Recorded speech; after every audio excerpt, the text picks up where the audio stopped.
Chapter 518. A Genius in a Second to Remember Love?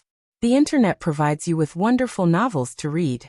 The so-called copper wire wrapping was to cover the cut copper wire with a relatively hard anti-corrosive coating, so that it could be used in the 3 Supplies project in Neverwinter.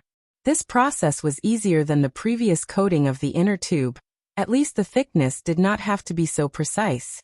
So Roya selected the color card and turned the magic pen into a round tube. As long as she slid the copper wire from head to tail, the paint would be firmly fixed on the surface of the metal. Changing the shape of the ability to better exert magic power was a skill she learned from Anna. However, compared with Anna, whose control of magic power was almost perfect, Soroya still had a big gap. She had seen the scene of the Blackfire cutting metal ingots. It was more like a dance than a work.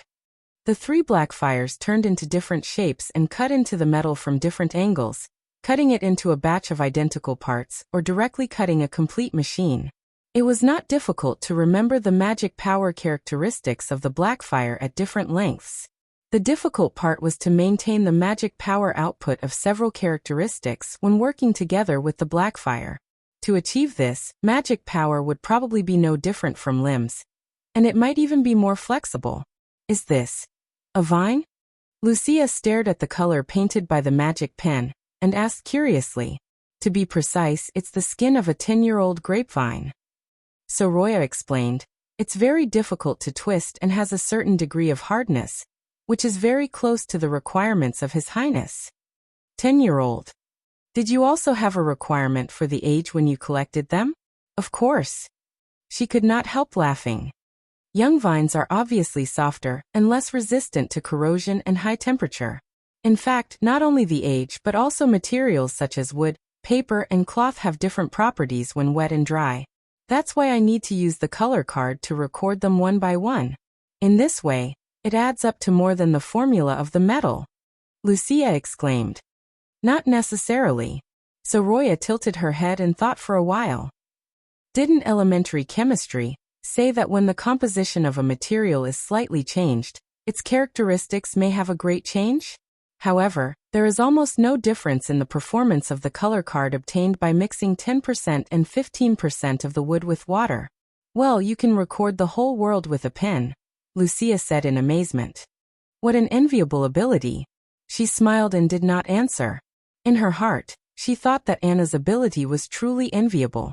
If the magic pen was only recording the world, then Blackfire was creating it. Most of the changes in the town were related to Anna, and the 7 or 8 machines in the corner of the yard were proof. As long as they were connected to the steam engine, they would be able to explode with great power. Through the machine, the workers became an extension of the Blackfire. In a sense, Anna's creation allowed the ordinary townspeople, who did not have magic power, to possess powers similar to those of witches. After wrapping all 5 bundles of copper wire, Soroya's work was completed for the day. Every day, she would go to different places to complete part of the painting. Since her painting speed had greatly increased after she became proficient, she could consume most of her magic power in about half a day. After that, it was free time. Since the complete consumption of magic power would cause witches to be extremely tired, and even faint, the consumption of magic power in daily training was controlled at about 70%. Usually, she would choose to continue collecting color cards to capture more new colors, and at the same time, it could be used as an additional supplement to further increase the consumption of magic power. However, these days, Vindy and Prince Roland were not around, and so Roya was a little tired. After thinking for a while, she decided to find Mystery Moon and play a few more games of Landlord. This is definitely not slacking off. It's just a temporary relaxation, she thought. Time always passed quickly when playing cards. The afternoon passed in the blink of an eye. After dinner, Scroll announced an unexpected news. Tonight's class is cancelled. It will be changed to Echo's ability test. Hey, haven't we already confirmed her ability? Lily was puzzled. Why is it now? Okay. Mystery Moon covered the little girl's mouth from behind. I've never tested anyone's ability before. The latter angrily stared at Mystery Moon until the latter guiltily took her hand away. She muttered in a low voice. The most important thing is not going to class. Why can't you cooperate with me? Teacher Scroll, what should I do? Belle, the only non-witch in the hall, raised her hand and asked. Just concentrate and listen, Scroll said with a smile. Everyone doesn't have to participate in the test. Agatha stood up. If there's no class, I'll go back to my room. That won't do. Scroll shook her head. Half of the reason for this test is because of you. Me. She frowned. The witch's eyes instantly focused on Agatha, and Soroya was no exception. Yes, you're too anxious. Every day, you exhaust your magic power to the limit. Your body can't bear it. In Tequila, all senior witches do this, Agatha said indifferently. You haven't realized the cruelty of the battle of divine will. It will never stop until one side is completely defeated. If the Union can find a way to win, I believe they won't hesitate to sacrifice all of them. But His Royal Highness also said that blindly forcing yourself will instead lead to a decrease in efficiency, and that a proper balance between work and rest is the best way to deal with things, whether it is study or work, Scroll said softly.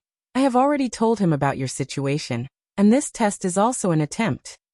Attempt what? Echo's ability to recover.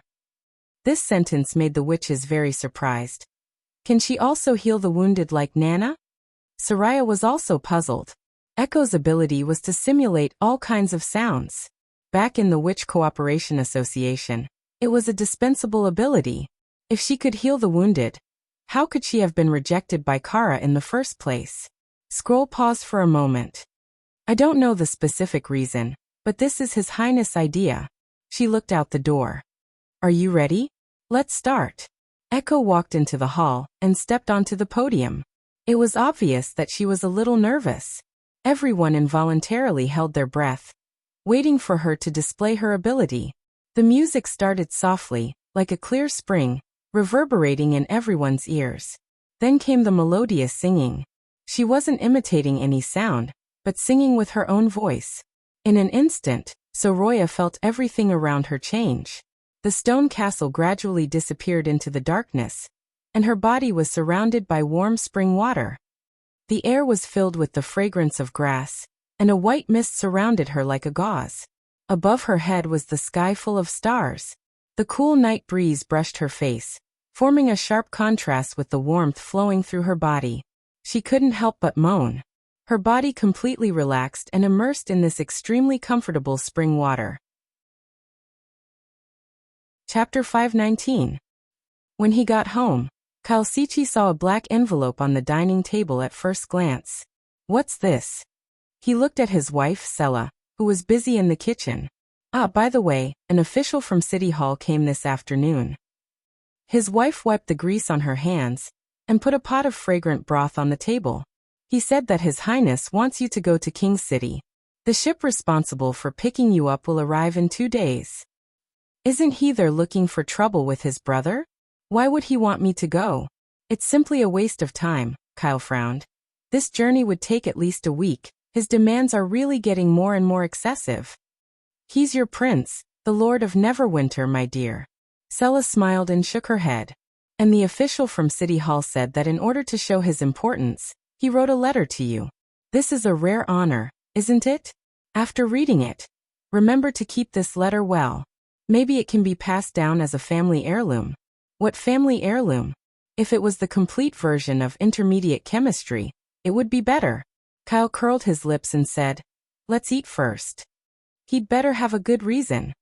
After a simple dinner, he went into the study and opened the envelope. A small piece of paper fell out. It was about the length of a finger when it was unfolded. Obviously, this was a secret letter sent by carrier pigeon, and the outer cover was added by the official from City Hall. Kyle pressed the paper with one hand and fumbled on the table for a while, then clipped the monocle on the bridge of his nose. His eyesight was getting worse day by day after reading in the dim candlelight for a long time. Fortunately, his life in the small town had greatly improved. 5 or 6 candles could be lit at the same time in his room, but he did not know when his house could be lit up like the bright and clean lights in the chemical plant. The content of the paper was very short, only one sentence. Do you still remember the alchemist workshop in King City? Now you have a chance to tell them what real alchemy is. Kyle suddenly stopped breathing. The alchemist's workshop in King's City was the most desired place for those who were determined to embark on this path and pursue the truth of all things. Of course, when he was young, he was no exception. Only his wife knew that he had once submitted an application to the alchemist's workshop of the King's City, using the alchemy formula, molten gold liquid, which he had discovered by himself at the age of 20, as a stepping stone. However, during the review process, Kyle's formula unexpectedly failed. He failed to get any smoky brownish-yellow acid after 2 consecutive trials. Retnin, the alchemist who attended the review, was furious.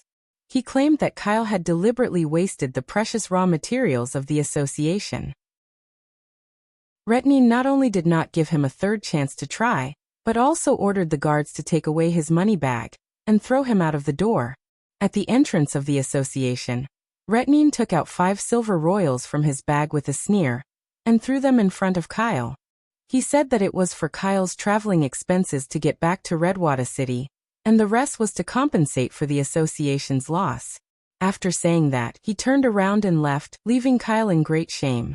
This incident had become a scar in his heart, and he had never told anyone except his wife. Kyle returned to Redwater City full of anger, but he did not give up on alchemy. He spent all day in the workshop, trying to find a new alchemy formula, and prove to the alchemist's workshop of King's City that their vision and level were just so. He did not expect that he would wait for 10 years. It was not until he was 30 that he found a second alchemy formula, and was promoted to an alchemist in Redwater City. It took him another 6 years to become the chief alchemist. During this period, Kyle regarded the alchemist's workshop of King's City as his biggest opponent, and he had several exchanges with them in the field. However, the alchemist's workshop behaved like an arrogant swan, and did not even recognize any other alchemy organization except the alchemist's workshop of King's City. They thought that the alchemists in Redwater City were just apprentices, disciples at best, and did not deserve the title at all. Most of the so-called newly discovered alchemy formulas were old things that the association had figured out over 10 years ago. At that time, the chief of the association disdainfully said that there was no need for other cities to build alchemy workshops, because this skill required a lot of money and manpower, and was not something that an ordinary lord could afford. If there was a need for alchemy, they could directly ask for help from the association. If the lord only invested in it himself, it would be impossible for him to raise a pile of rubbish, even if he spent tens of thousands of golden dragon coins.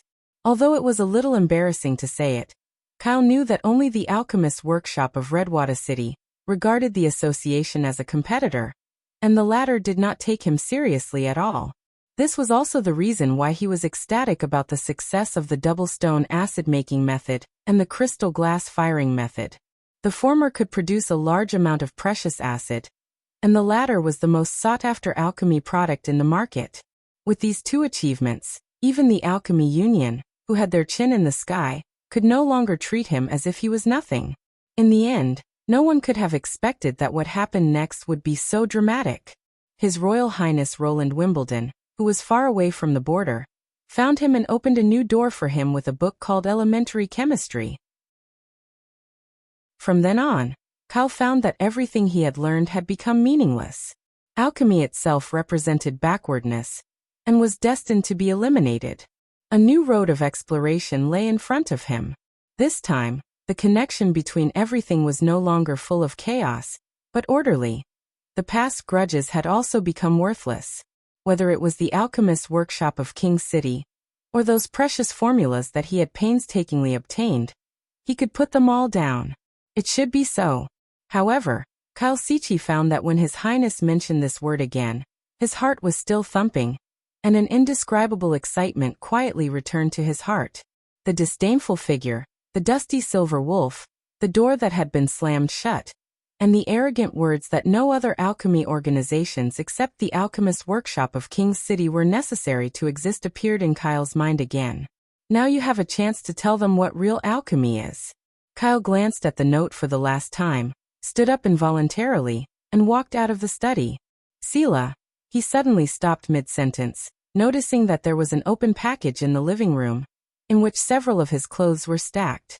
His wife was bending over to help him pack his luggage. Of course it's to go to King's City. I know that even without His Highness's letter, you would still go, Sela said with a smile. Do you remember the stories you told me before? There's something there that you should get back. Kyle was stunned for a moment, and then burst out laughing. Chapter 520. The sky above King's City was sunny and sunny, a good day for an execution. Every half an hour, a cannon would be heard from the direction of the square, which meant that an illustrious person had received his deserved trial. The crime had already been determined before, so this process was more for the public to see, especially the part where the church and Timothy colluded to murder the king and usurp the throne. After nearly a week of sorting out and preparation, the chain of evidence on display was complete and indisputable. Of course, Roland would not give them a chance to debate. In general, there weren't many nobles who were hanged. In addition to Timothy and his men, the prime minister and the legal officer, the rest were believers of the church. Now that the King's City Church had been uprooted, all the people who had participated in the demonic plague incident, he would not let a single one go. Presumably, when this group of scum was pushed to the gallows, they would receive a warm welcome from the onlookers. You really don't want to go to the scene to see? Nightingale stood by the window and asked. Iron Axe and Theo will take care of everything, Roland replied without raising his head. The public trial held in Border Town was to stimulate the will of the masses and improve their loyalty, but here there was no environment to implement it. People wouldn't come to his side just because of the false King Timothy's head, just like they didn't immediately turn to the false king after the death of Wimbledon III and Gerald. He didn't have enough of a base here. In addition, security was also a big problem. The list of gems in his memory was finally found by Sylvie. Timothy had hidden it in a secret box in the closet in his bedroom, but Roland found that the remaining gems were less than the number of people on the list. 4 of them were hidden in King's City, which meant that they had all received orders from Timothy. Although it wasn't necessarily an assassination, he still had to be careful. The execution ground was a place where people mixed together, so it wasn't suitable to go and watch. Moreover, he had no interest in the execution. Compared to this, he had more important things to deal with. For example, the army.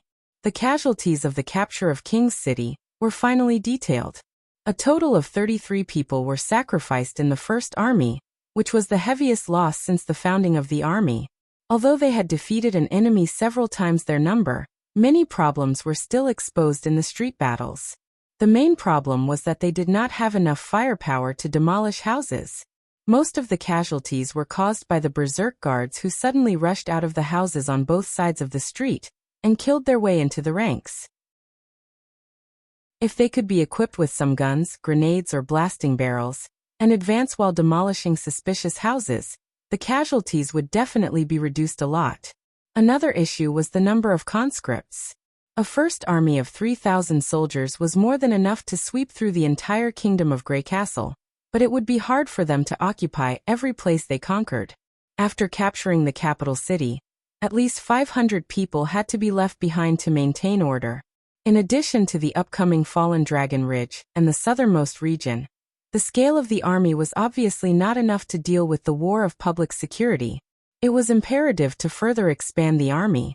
Roland wrote down the compensation and army expansion plan and handed it to the guard outside the study. He ordered the guard to take the plan back to Neverwinter, and the city hall would complete the rest. Then the prince turned his attention to the group of minor nobles.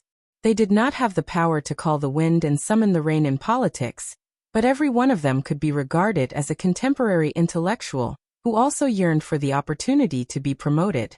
A large number of ministers in King's City had been purged. They were either expelled from the country or sent to the Neverwinter mines to serve their sentences. To keep King's City running normally, the best way to save manpower was to let them work for him. Barav had been in King's City for many years, so he must have many acquaintances. It would be much more effective for him to organize a temporary governing body than for Roland to select people by force. Of course, entrusting important tasks to the minor nobles who were determined to work for him could also increase their enthusiasm. Yorko was the example that Roland picked. These days, he finally thought about where this old friend should go. Yorko shouted as soon as he stepped into the study. "My God, you really killed all those swindlers. I didn't expect that they were the ones who released the demonic plague.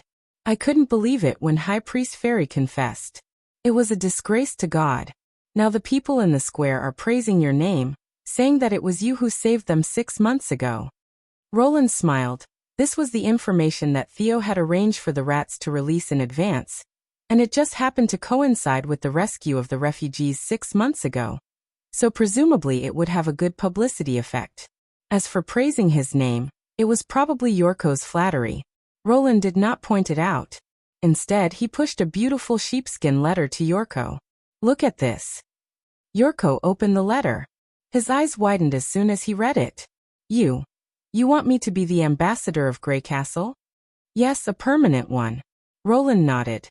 The appointment letter, scepter, and seal are all available. The base will be the city of Glow, the capital of the Kingdom of Dawn. What do you think? This was the answer he came up with after much consideration. As a famous magic hand in the capital, it sounded very cool, but in fact it was not a good reputation, just like Prince Roland in the past. No one wanted to be cheated on, including the nobles. Their wives fooled around with others. If they were not caught on the spot, it would be fine. But they also sought pleasure everywhere, loitering in brothels and taverns. But all of this was done secretly. If Yorko was placed in an important position, or the magic hand was openly allowed to enter the city hall, the impact would be unpredictable. All the nobles and rich businessmen would probably worry about whether their wives would openly flirt with Yorko, and the women who had affairs with Yorko might take this opportunity to climb up the social ladder. This was not what Roland wanted to see. Therefore, it was the most suitable choice to send him abroad. Different from the traveling emissary groups, the status of a kingdom's ambassador was equal to that of an earl, and the king of the other country would also treat him with courtesy. With a resounding reputation and first-class publicity, Yorko did not need to be rewarded with a fief, nor would it cause fear to others. Let him go to the Kingdom of Dawn. I heard that the noble women there are unique and outstanding.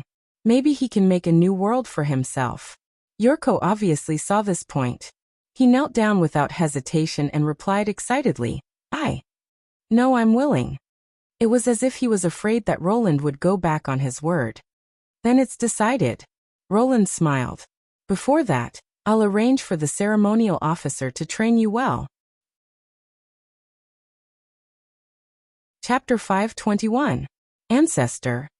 Roland blurted out. What the hell? Seeing everyone's surprised expression, he coughed twice and said, No, I mean. Who knows if what you said is true? Then he felt his left shoulder being gently pinched. Your Majesty, this is absolutely true. I have evidence to prove it. The chief astrologer lowered his head and said, But I can only show it to you. Hearing this, the other astrologers stood up and left the room. Roland thought for a while and nodded to the witches and his guards. You can leave now. Of course, Nightingale would still stay by his side as the last line of defense just in case. Astrologer of Dispersion Star walked into a small room next to the hall. After a long time, he returned to the long table with an iron box and respectfully placed the iron box in front of Roland. What's this? It's the order left by your ancestor. He had long expected such a thing to happen. Roland was surprised and asked, You mean? To close the astrological station? Yes, your Majesty. This is not the first time this has happened, the astrologer said with a wry smile. Although we in alchemy are called the School of Sages, in fact, we are not equal. Alchemy can bring a lot of income to the kingdom, but we need to invest a large amount of golden dragon in purchasing high-quality crystals and hiring craftsmen every year. In order to prevent future successors from disbanding the Astrological Association to save money, your ancestor engraved the order and asked no one to disobey it. When Roland opened the box, he saw a stack of gold sheets. It seemed that the Wimbledon family had spared no expense in preserving this order. They had chosen gold, which was extremely stable, as the base material for the book. He poured all the gold sheets on the table and roughly counted them. There were 8 of them, each about 3 millimeters thick and the size of 2 palms. They were heavy in his hand. The first one was written with the original words of the chief astrologer. No one can interfere with the starry sky in the astrological station, because there is a mystery that reveals the fate of the world. The latter part of the sentence caught Roland's attention. In fact, the association itself was very strange.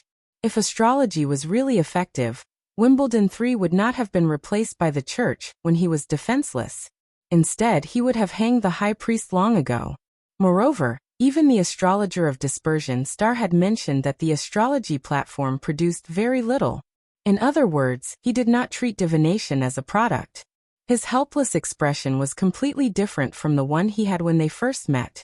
To put it simply, the ancestors spent a lot of money and manpower to establish such an organization. At the same time, they were afraid that their descendants would shut it down because it had no prophetic ability, so they did not hesitate to engrave the decree on the gold plate. Roland didn't believe that the other party was an astronomy enthusiast, or that he had set his sights beyond the planet during the reclamation phase. Obviously, the astrologers had a task that had nothing to do with divination, and this was most likely related to the second half of the sentence. He flipped through the rest of the gold plates, but didn't find any relevant description. Instead, it recorded the history of the Astrology Association and the basic methods of observing the stars. The last piece even had the principle of magnifying the crystal lens. The ancestor of the Wimbledon family seemed to have been the chief astrologer here, and there was also a person with a higher status. However, when Roland briefly reviewed the family history, he found that there was no such information. He picked up the first piece of the book again and pointed to the last half of the sentence. What does this mean? I'm not sure, the astrologer of Dispersion said, shaking his head. Before his voice trailed off, Roland felt his right shoulder being pinched. He could not help but chuckle. Listen, rules are dead, but people are alive.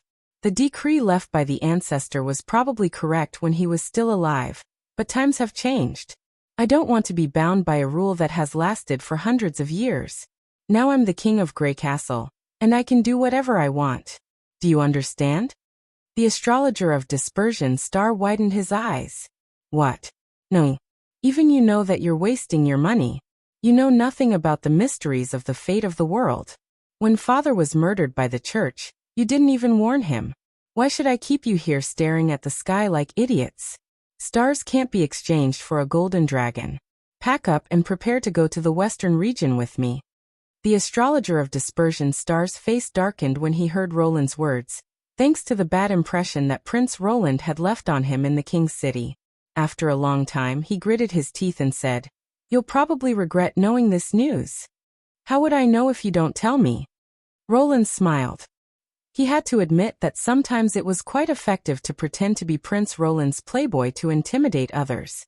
For this group of old people, he couldn't ask Iron Axe to interrogate them. So he had to use this method to find out the answer. We're shouldering a mission that has lasted for hundreds of years. It started when Lord Wimbledon first arrived in this region. The astrologer calmed down and said, "It's not that we can't tell the royal family, but only the heir who becomes the king, and he must wait until he's 30 years old." "Why?" "Because your ancestors thought that letting the heir know this news too early might make him panic and confused, which would lead to the decline of the kingdom." He hesitated for a moment. "We're looking for the Star of Extinction." Roland was stunned. "What's that? A scarlet star, or the crimson moon?" "When it comes, the world will be plunged into an irrecoverable disaster." The prince's heart skipped a beat. Both the ancient book in the ruins and Agatha, who belonged to the Union, had mentioned the crimson moon. Why would a secular organization pay attention to this? Was the Astrology Association inextricably linked to the Union?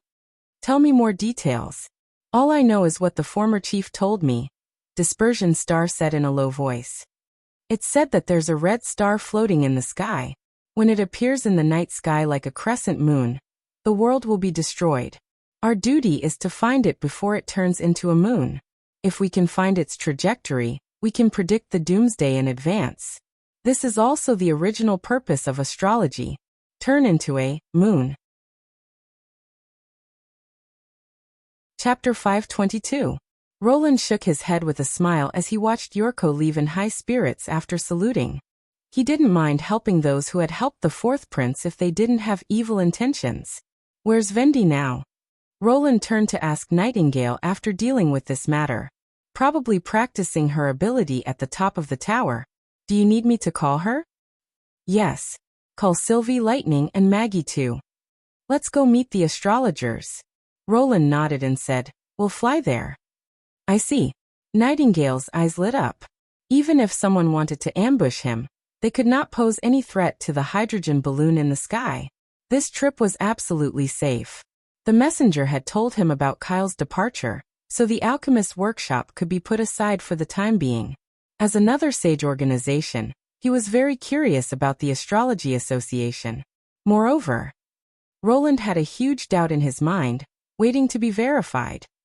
The Astrology Association was located on a high ground in the northern part of the outer city. It was the second highest point in the capital after the palace towers. The astrology hall built on it was very unique. Looking down from the sky, it looked like a hexagonal stone tower with a flat top. It was wide at the bottom and narrow at the top, and its outline was quite symmetrical.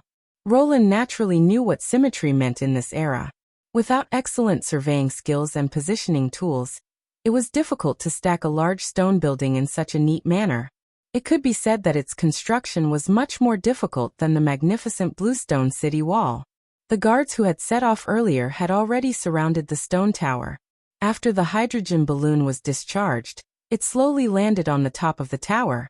Brian, Sean, and Alva Tabor immediately came to greet them. Your Majesty, the scene has been completely sealed off. I guarantee that not even a rat will sneak in. All the astrologers' god's stones of retaliation have been confiscated. They will not hinder Miss Sylvie's surveillance. You can contact them without worry. Good. Stay alert. Roland nodded approvingly, and then looked at the row of gray-robed people standing behind them. Most of them were over 30 years old, and they looked a little flustered. From time to time, they raised their heads to look at the hydrogen balloon. Obviously, they had not recovered from their sudden arrival. He looked at Alva and asked, "Who's in charge here? Ask him to come see me." Yes. Alva went over and said a few words to the two elders in gray robes.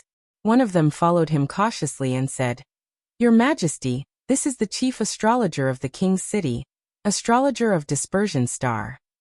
Your Majesty, Roland Wimbledon, your arrival makes the stars shine. Your Majesty, Roland Wimbledon, Your Majesty. You may not know this, but this is the tradition of the Astrology Association, Alva explained hurriedly. Every astrologer yearns to be named after the stars. Only those who discover new stars are qualified to receive this honor. So you found something. Dispersion Star? Yes, Your Majesty, the old man said with his hand on his chest. It and the other 3 dark stars form the diffuse star circle. In divination, it symbolizes death and reincarnation. What about them? Roland pointed at the other gray-robed men. They are all astrology masters of the astrological station, so they naturally have their own discoveries. Dispersion Star introduced them one by one respectfully. They can interpret the meaning of the changes of the stars and the alternation of the sun and the moon for you. Of course, so can I. I didn't come here to have my fortune told. The other party was startled. Then, Your Majesty, may I ask why you are here? Exploring the stars. Roland shrugged. Don't stand here in the wind. Let's talk in the room. By the way, bring me all the star charts you've discovered. You should have recorded these things, right? Mark the brightest stars and connect them with a thin line. Yes, that's it. Stacks of drawings were soon piled up on the long table in the hall. Some of the parchments were yellow, indicating that they had been drawn for a long time. Roland took a deep breath and drew a spoon and an hourglass on a piece of white paper with his pen. He then connected the brightest stars with a line according to the star chart. Your Majesty, this is... The scholar said in surprise. 2 star charts. He held up the white paper and showed it to the others. Have you ever seen such a pattern? The astrologers shook their heads. Look for the similar ones among these drawings, Roland ordered. Everyone take a stack. Don't miss a single drawing. The biggest question in his mind was this another plane of Earth? It was not strange that there was a sun and a moon. The sun was just an ordinary star.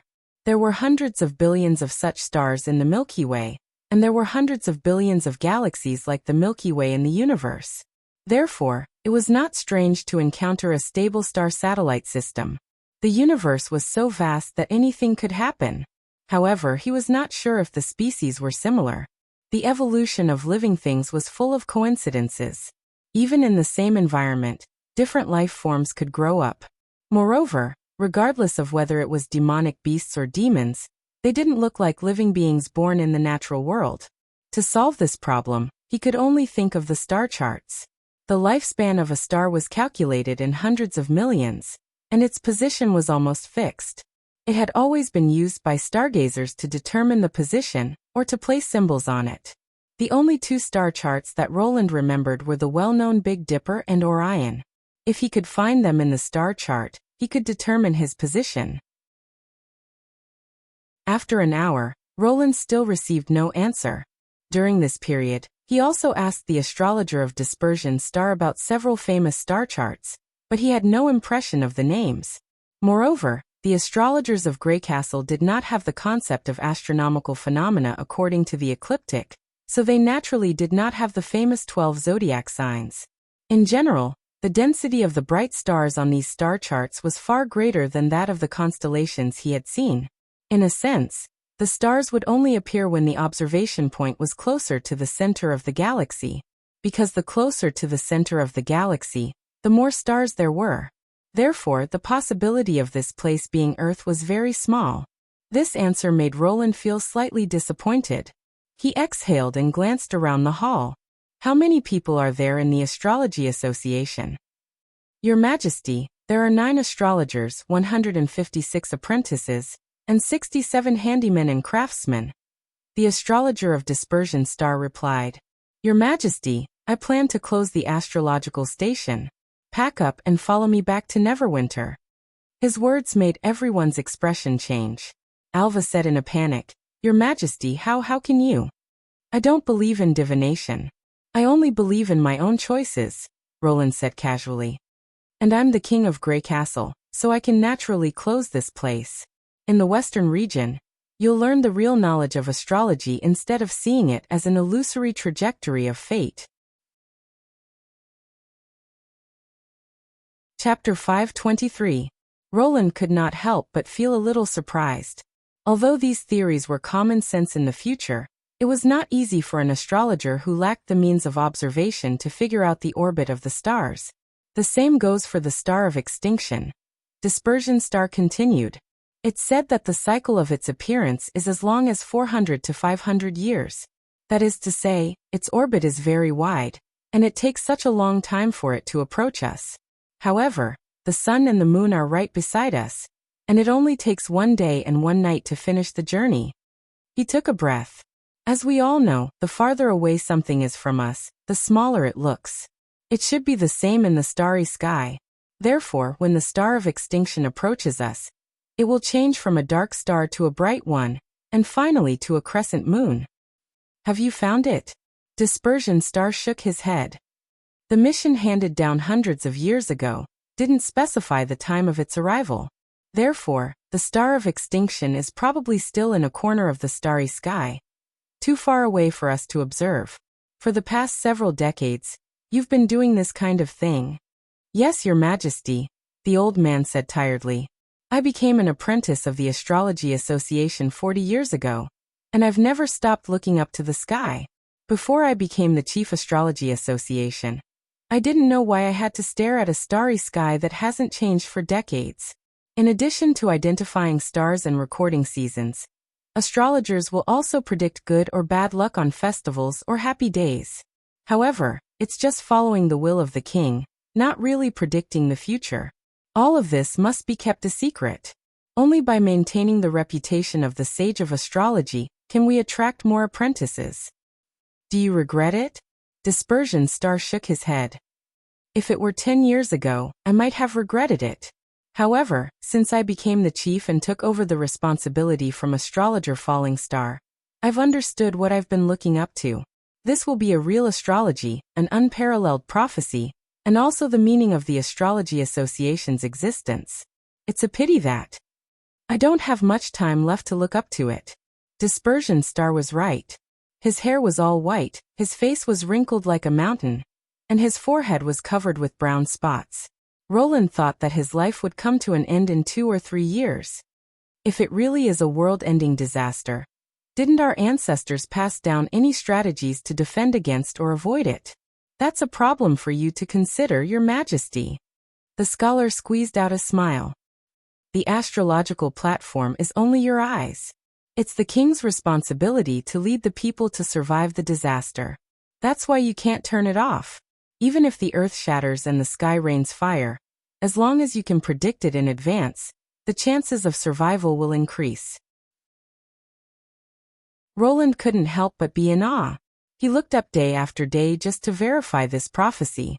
Even in front of the bloody moon, which symbolized the end of the world, he still abided by his duty. Not everyone could have this kind of dedication. What would happen to the heirs of the royal family if they knew that the apocalypse was coming? Indulge myself, throw away all restraints, and seize the time to enjoy the rest of my life? This was probably the reason why the ancestors had set the time to be announced after the age of 30.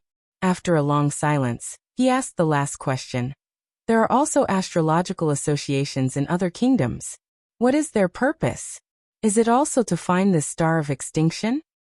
I don't know. I've never left King's City, and they haven't sent anyone to Grey Castle. I see. That's all for today. You don't want to turn off the astrological platform? I'll leave it for now. Roland stood up and walked out of the hall. When he was about to leave the room, he turned around and looked at the chief astrologer, who was bowing to see him off. When I have time in the future, I'll give you some better stargazing tools and real astrological knowledge. What? The chief astrologer showed a puzzled expression. Roland didn't explain and continued. In addition, even if the bloody moon is coming, it's not the end of the world. He paused for a moment and said in a resolute tone, "We will survive." The hydrogen balloon was quickly filled. They boarded the basket and flew to the palace. What did you talk about? Lightning asked from outside the basket. I want to know too, Ku. A half-finished story. Nightingale shrugged. In that case, how could I stick to my original plan? Roland rolled his eyes and told her what had happened in the hall. I wanted to pack them up and send them to the western region, but they had been watching for decades, so I let them finish their last journey in the astrological platform. You're really a benevolent king. Vendi smiled. Good man, Ku. Maggie flapped her wings, raised her head and howled. Ahem. Roland quickly changed the topic. The star of extinction they're waiting for should be the same thing Agatha mentioned. The appearance of the bloody moon and the arrival of the end of the world. This prophecy is probably related to witches. I think so too. Sylvie pondered. The simplest evidence is that this used to be a barbarian land. There wasn't even a city, and people were still living in villages. How could they possibly pursue these illusory things? It should be the survivors of the Union who brought the news of the bloody moon. While rebuilding their homes, they handed over the task of monitoring the sky to the earliest astrologers. And one of them is His Majesty's ancestor? Lightning said excitedly. Oh, this is really a wonderful adventure. Adventure? Where is the danger, Ku? Idiot, it's not necessary to encounter danger. As long as you can understand those secrets that have been covered for a long time, it's the best harvest for an explorer. Ku? But you said before that an explorer shouldn't pay too much attention to the result, but should focus on enjoying the process of the adventure. Maggie blinked innocently. Ah, so a great explorer can distinguish when and what kind of situation they should apply to, so any adventure is full of enjoyment. Lightning shouted. You're still far from this realm. The pigeon landed on Roland's head in frustration. Is that so? The witches couldn't help but laugh. Back at the palace, Roland found the ancient book that recorded the history of the Wimbledon family from the library. After looking through it, he could not help but frown. What's wrong? Nightingale asked. There's no record of astrologers in the family history. He pointed to the yellowed and faded pages. The first ancestor is Mond Wimbledon, and the first king is Turok Wimbledon.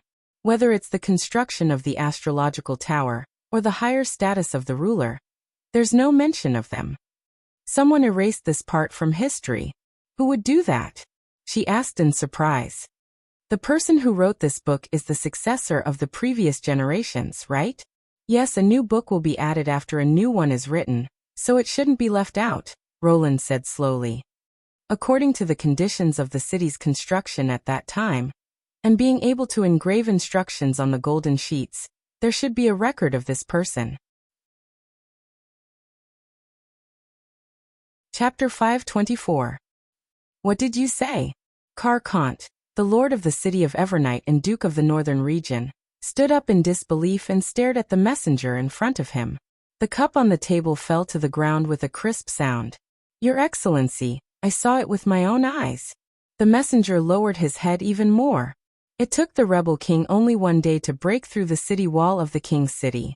His Majesty couldn't escape either. I'm afraid he's dead now. How? How could it be?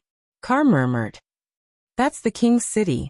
With the 15-meter-high bluestone city wall, thousands of guards, catapults and snow powder, it was impossible to break through the defense line without 20,000 to 30,000 soldiers. Even if Prince Roland could gather so many soldiers, he shouldn't have been able to take down the king's city in one day. Their firearms are too powerful. The messenger's voice trembled slightly. It was not clear whether it was because of the exhaustion caused by the overnight journey, or because he was shocked by what he had seen. Not only can they fire continuously, but they're also very powerful. Even the king's mad guards can't stop them, let alone the knight. If they get hit by one, they'll be half dead, if not dead. In comparison, His Majesty's firearms are no different from fire sticks. Kar's mind went blank. There was only one thought in his mind. It's over. It's all over. More than a week ago, he had received the new king's order to send a troop to support the king's city. As the newly appointed Duke of the Northern Region, he naturally had to respond. After some discussion, Kar finally selected a troop of 2,500 soldiers from Horsehead Hawes, Snow Fox Lista, and his own family to set off after the snow melted. Although there was a gap of more than half a month between the estimated time of arrival and the request for reinforcements, it was not too late, considering that sieges often lasted for several months. Since the spring plowing was about to begin, there were not many serfs in the troop, and only a few knight soldiers. Most of them were mercenaries and freedmen. However, as long as the troop was sent out, it would be considered a crime of rebellion in the eyes of the rebel king. His good days would soon come to an end. Oh, and Edith. Kar suddenly thought of his precious daughter. If it was her, she might be able to think of a way to save them. Quick, go and fetch the eldest daughter to my room, he shouted to the guard at his side. Soon Edith, dressed in casual clothes, walked into the study. The saber she used for training was still hanging on her side. Her hair was coiled up on top of her head, and the tip of her nose was dripping with sweat. It was obvious that she was practicing her swordsmanship as usual. There was a hint of displeasure on her face. Didn't I say it before? Don't disturb me when I'm practicing. It's different this time. The family is going to be in big trouble. Kar eagerly repeated the message brought by the messenger. What should we do now? He looked at his daughter eagerly, hoping that she could give him a solution. If the North was rich in pearls, then Edith Kant was the brightest one. Not only was she beautiful, but she was also extremely talented. Whether it was in politics or in war, she made other men pale in comparison. It could be said that Edith had played an important role in the Kant family's rise from the position of count to the present Duke of the Northern Region. His daughter was a little surprised when she heard that Prince Roland had conquered King's City in one day, but she soon calmed down. Now you know why I didn't agree to marry Timothy at that time, right? Calvin couldn't help but widen his eyes. Did you expect all of this at that time? After Timothy had led the army to defeat Duke Ace, who intended to rebel, he had stayed in the northern region for a period of time. Like most men, he also fancied the pearl of the northern region, but Edith did not agree immediately. Instead, she cleverly rejected the messenger sent by the other side with an excuse. At that time, he was quite puzzled and even blamed his daughter. After all, many women dreamed of becoming the queen after marrying Timothy, and the Kant's position in the north would naturally be more stable. You said he conquered the city in one day? No, he didn't. Edith untied her belt and let her long cyan hair fall down. I just don't think he's the right person. Not the right person. Carr could not help but groan in his heart. He was the ruler of Grey Castle. No matter how short his term was, he was a veritable king of a country. If even such a person was not suitable, what kind of person did she want to marry? However, the Duke did not say this out loud. He had already made up his mind that if his daughter refused to marry, he would pass the title of Duke to Edith. He believed that compared to his two sons, his eldest daughter was the best successor, who could carry forward the family. Back to this matter. Edith bent down to pick up the broken porcelain cup on the ground. The first thing you have to do is to catch up with the troops you sent out. But they've set out for 4 days, and we don't know which way they took. I'm afraid it's too late. It doesn't matter. She arranged the broken pieces into the shape of the 3 cities. You send people to Deep Valley Town first. If you set out now, they can arrive in the evening. Tomorrow morning, you can take a boat to King City. In this way, you should be able to arrive 1 day earlier than the troops. No matter which way the troops take, they will eventually converge on the official road at the North Gate. As long as you search in the opposite direction, you can stop them on the outskirts of King City. I see. Damn it, he should have thought of this method too. The Duke patted his head hard. It was all because of the sudden news that he could not come to his senses for a while. I'll write a letter now. No, let the guards go with the token. Guards. After the guards left, Edith continued to say slowly, Father, do you think we can stop Prince Roland's attack? Carr could not help but shiver. The outer wall of Evernight City was not even half as solid as that of King City. He was afraid that in front of that kind of fire-like weapon, it would not be able to withstand for a long time. I think we can't. So it's not enough to just call back the troops. She shrugged. Don't forget that you became the Duke because of Timothy. In Roland's eyes, you're no different from an enemy. Even if he doesn't come now, he'll come sooner or later. So if we want our family to survive, we have to do more and be more proactive. You mean, you want me to pledge allegiance to Prince Roland? Carr hesitated. Why should he trust me? Because of sincerity, Edith said softly. After the result of this siege, I'm afraid that most of the nobles will be afraid. Since they can't join forces to resist, they might as well admit defeat as soon as possible. Of course, I'm not the only one who thinks so.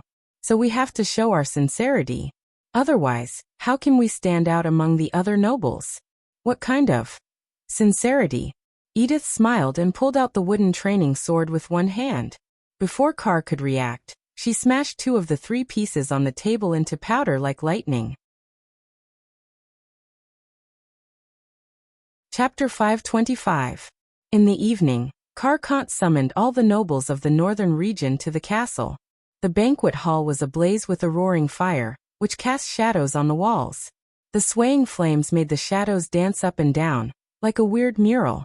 For long tables in the middle of the hall were filled with steaming hot dishes of meat and wine. It looked like a sumptuous banquet, but the atmosphere was not relaxed, especially when the Duke announced the news that the King's City had been conquered. I've sent people to catch up with the team that set off 4 days ago. If they're lucky, they'll be able to come back alive, he said in a deep voice, sitting in the main seat. The question is, what should we do in the northern region? The nobles looked at each other. The news that Timothy had failed to defend the city for a day was too shocking. For a moment, no one in the hall dared to answer. Carr saw fear and regret in the eyes of many of the lesser nobles. Edith was right. It was absolutely impossible for such people to resist Roland Wimbledon. The choice of dividing the land and becoming king had never existed from the beginning. In fact, they only had one way to go. However, for the nobles who had just turned to Timothy, it was a little embarrassing to suddenly change sides. After a while, someone said, "How about we send a messenger to probe Prince Roland's intentions? If he doesn't interfere with the affairs of the northern region, we might as well support him as king." This remark was immediately approved by another minor noble. After all, it's Wimbledon's own business. It doesn't matter who becomes king. Earl Lista sneered. All the same? Carr raised his eyebrows. Here comes the point. Sure enough, after the Earl spoke, Everyone lowered their voices, which made him quite uncomfortable. In fact, there was not much difference between the three families. The Kant family was even a little weaker. It was just that he followed his daughter's idea and expressed his goodwill to Timothy first. That was how he got the title of Duke. Of course, he also understood that this was one of the new king's means of checks and balances. Timothy was probably happy to see the contempt and dissatisfaction of the other two families. Have you forgotten about Duke Ace, who was executed for treason? Lista said coldly. He didn't take the initiative to provoke Timothy. If we give in at the beginning, the noose will be around our necks at any time, and it will be too late to struggle. From Prince Roland's point of view, we are really involved in the rebellion. At least, every one of us is related to Timothy. What can we do even if we don't give in? Even the king's city couldn't survive a day. We're just trying to break a rock with an egg. One of the vassals of the Kar Empire retorted in a low voice according to the agreement. Under the furious glare of the other party, the latter half of the sentence was barely audible. I don't care if it's an egg or not, I'm going to give it a try, Ed Hawes said loudly. The rebel king killed my brother. He will definitely pay for this. It's hard to say who's the egg. The mountains in the north are undulating, and there are dangerous roads everywhere. His army can gallop on the plains and rivers, but it's not certain that they can win in the north. Earl Hawes followed closely. At worst, the Horsehead family will retreat to Coldwind Ridge. I don't believe that his army can fly up there. If you do that, you'll be exposing your back to the church, Kar Empire thought to itself. Those people also harbor evil intentions towards the north. He had also heard about the death of the eldest son of the Hawes family.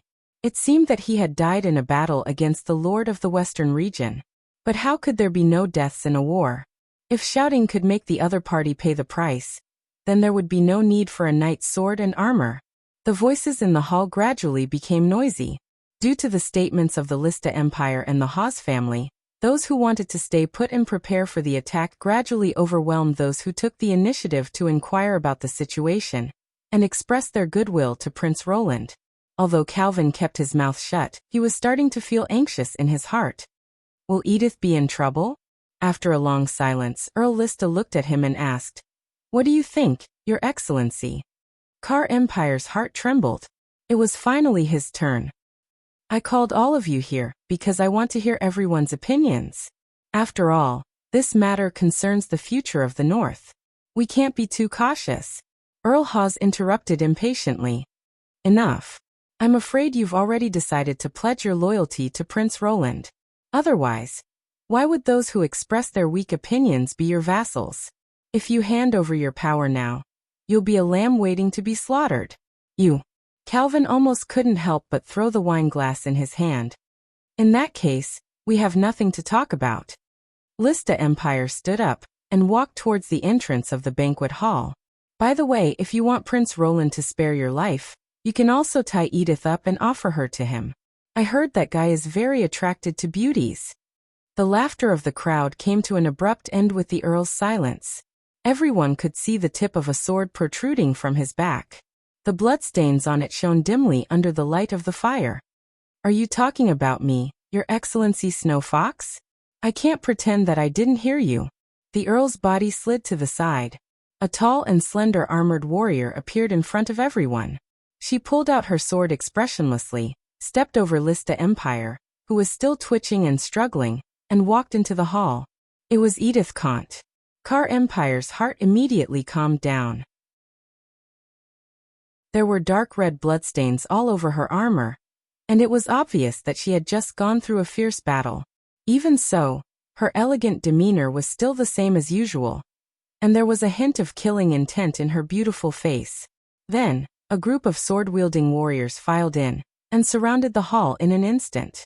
At this point, everyone understood what had happened. Guards! Earl Hawes' eyes widened. What about the guards outside? If I don't get rid of them, how can I focus on dealing with you? Kar Empire let out a long sigh and smashed his cup on the ground. You seem to have forgotten that I'm the one in charge of the northern region. He had been waiting for this moment.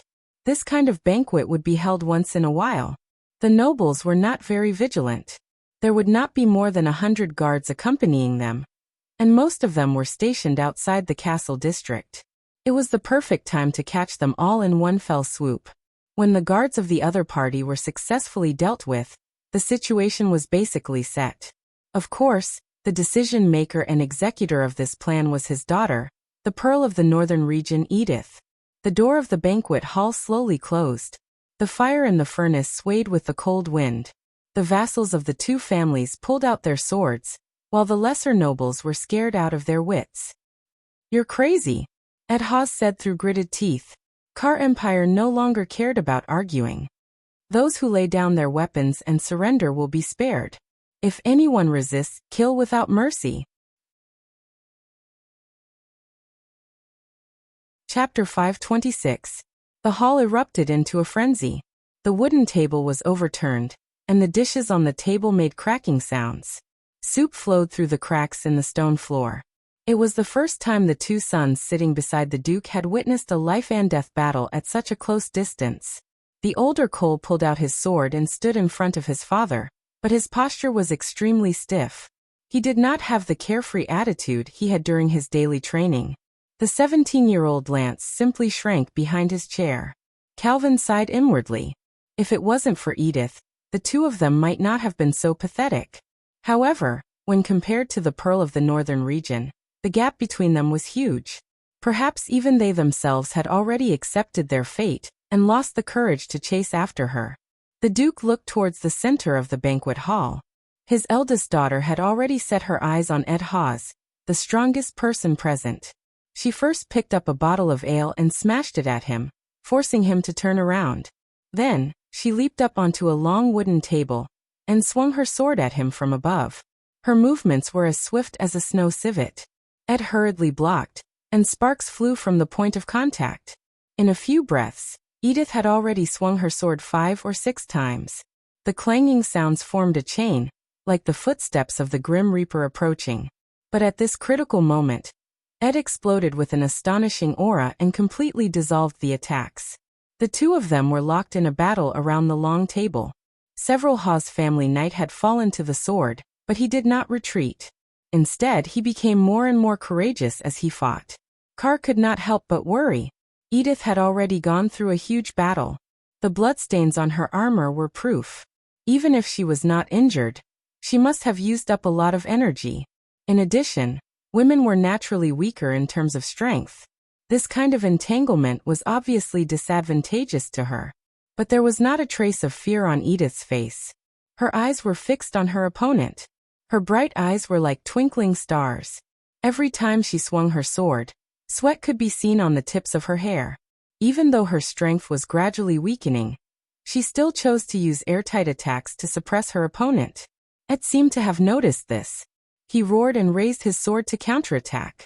The Pearl of the Northern Kingdoms was obviously unwilling to exchange blood for blood. She withdrew her sword and blocked. The difference in strength finally showed itself. Edith's long sword was shaken off, and she lost her balance and fell from the long table. The Duke's heart was in his throat. Damn it. Go help her. However, even the nearest guard could not help him. Everything happened too quickly. After Edith landed, she did not immediately get up. Instead, she chopped off the leg of the long table. At that moment, Ed Hawes jumped onto the long table with both hands raised high, wanting to use a powerful chop to end his opponent's life. He did not notice that Edith had fallen on the edge of the long table. What happened next left Carr dumbfounded. The knight who lost a leg on the table completely lost his balance. If it was only the table that toppled over, he might have been able to jump away easily. However, at that moment, all his strength was concentrated on his arms. His feet were nailed to the table, and his body leaned forward. It was a standard chopping movement. Aida fell to the ground like a dog eating mud. His head hit the floor heavily, and the dull thud was so loud that even he could hear it clearly. There would be no turning back. Edith jumped onto Aida's back, took out a dagger from her waist, and stabbed it straight into Aida's neck. With a twist of her hands, the knight's body convulsed as if he was having a stroke.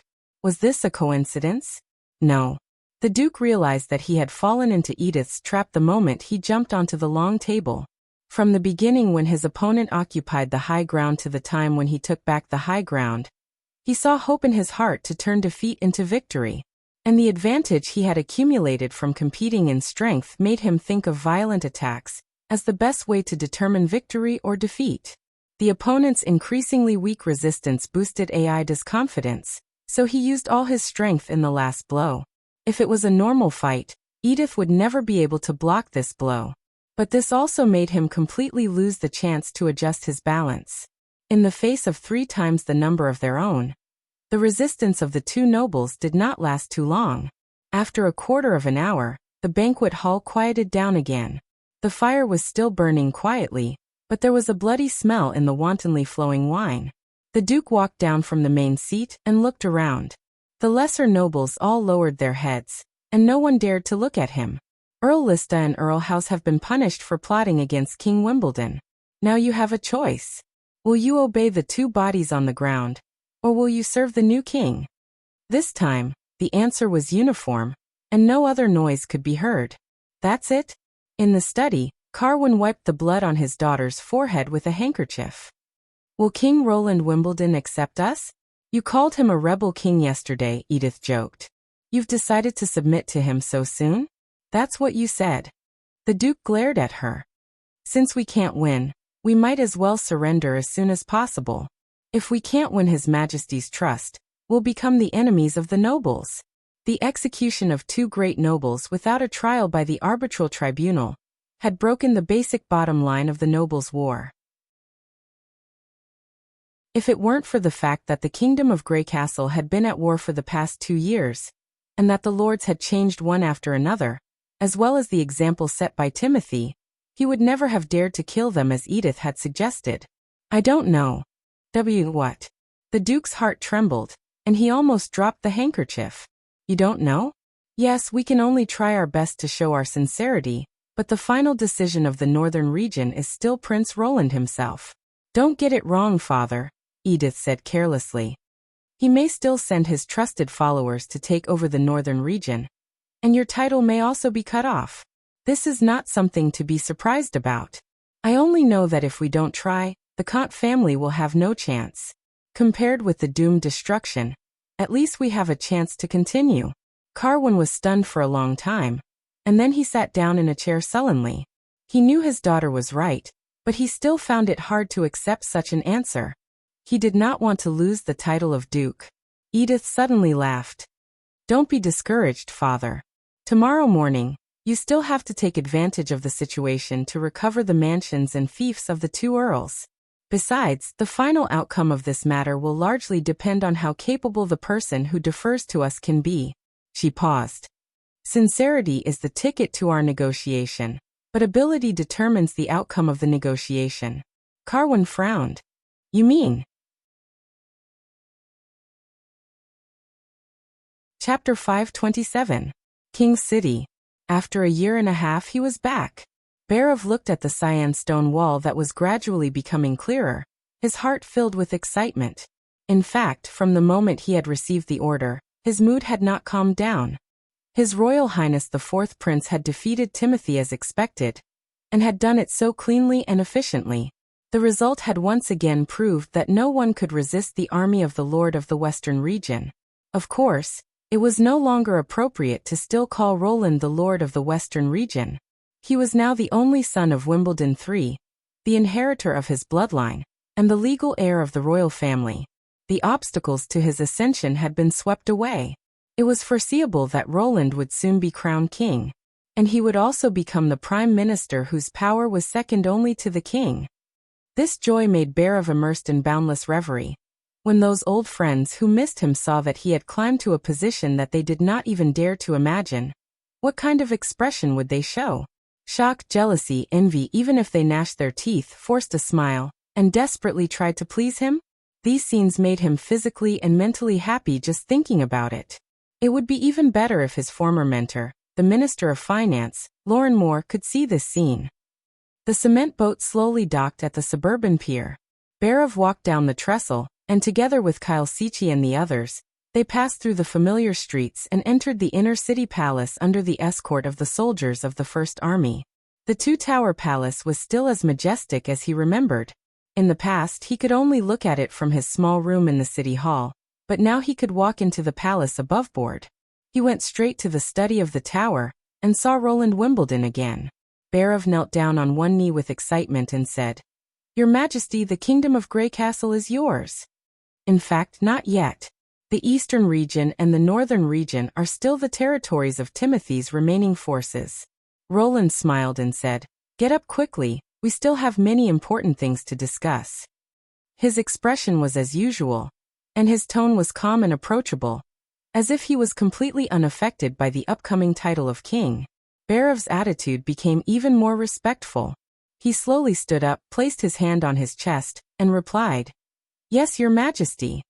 The most important task at the moment is to maintain the operation of the king's city. I've already explained this in the letter." Roland poured a cup of hot tea and handed it to him.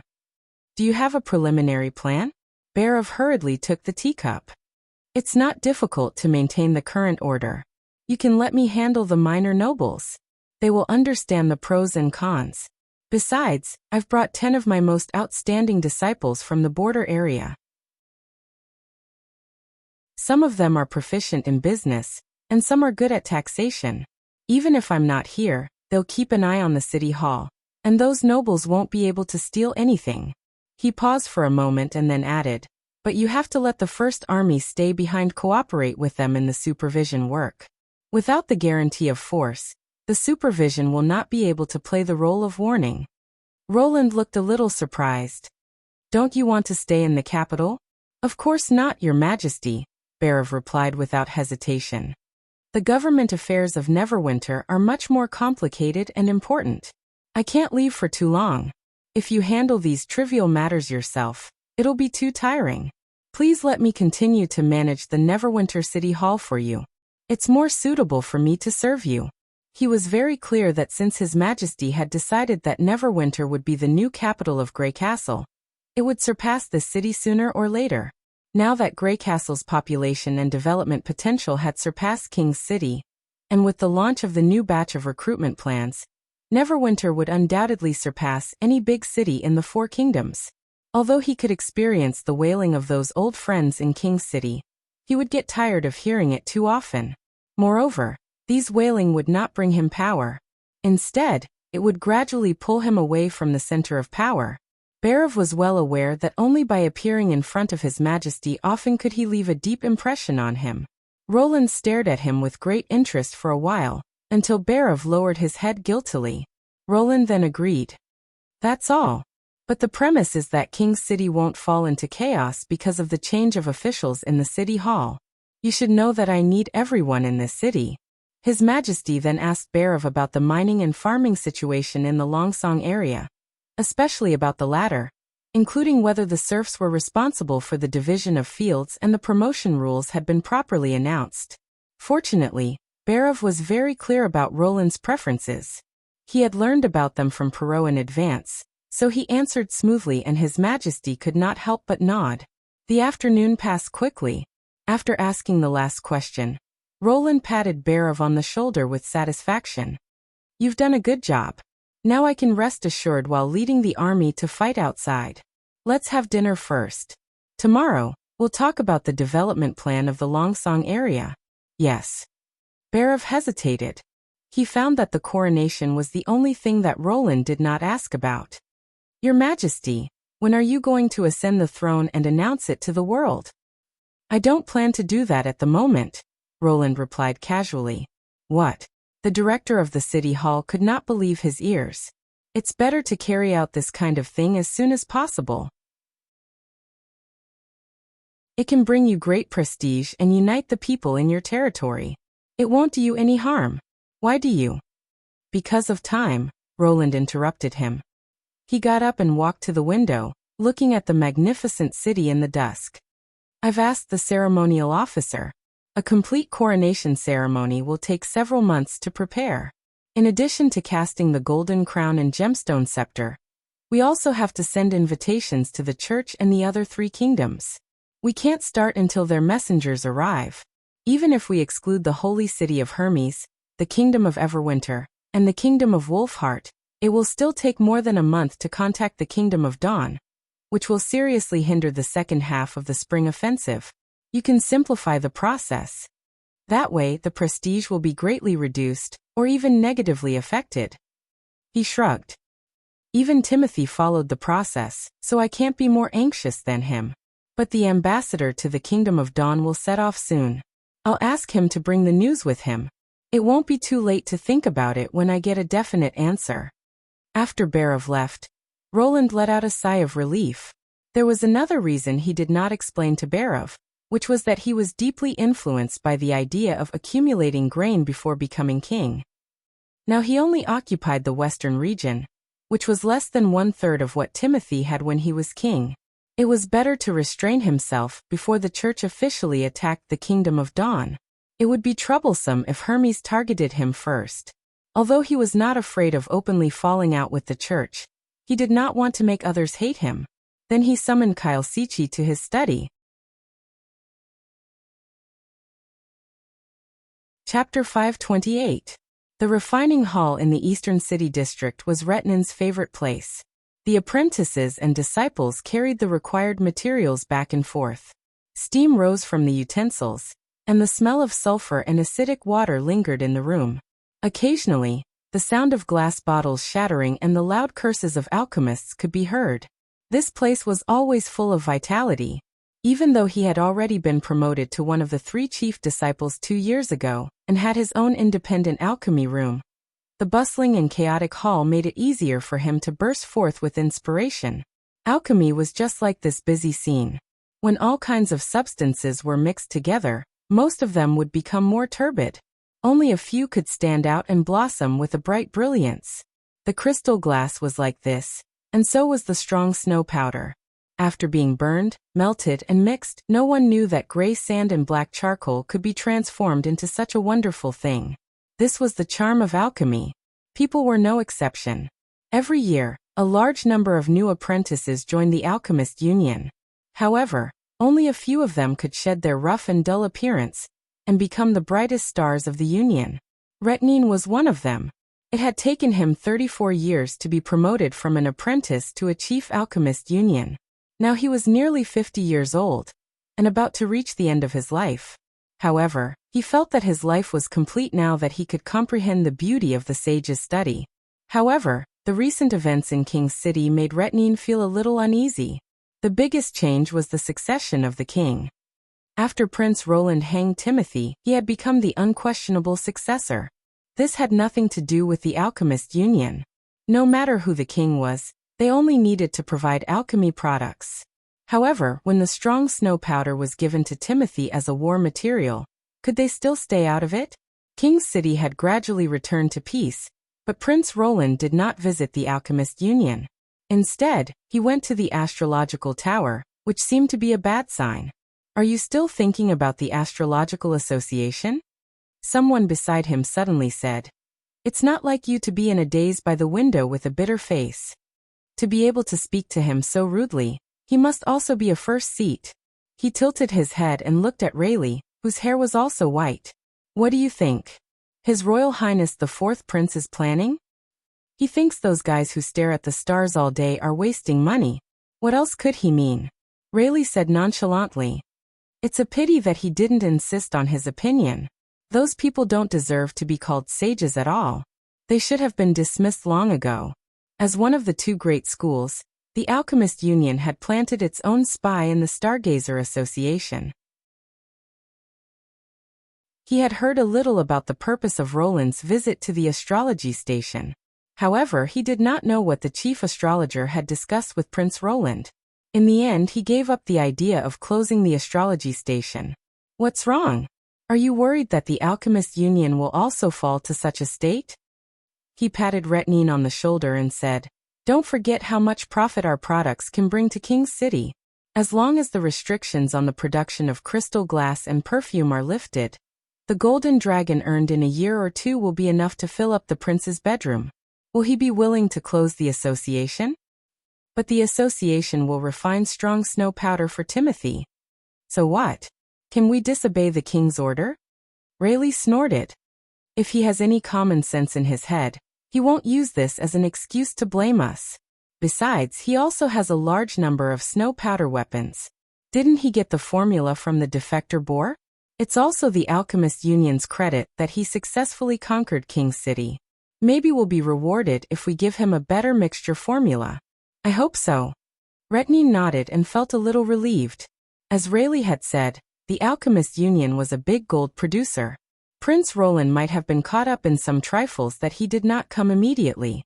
Just as he was about to give some advice to the other alchemists, a disciple rushed into the hall out of breath and shouted, "Chief, His Majesty is here."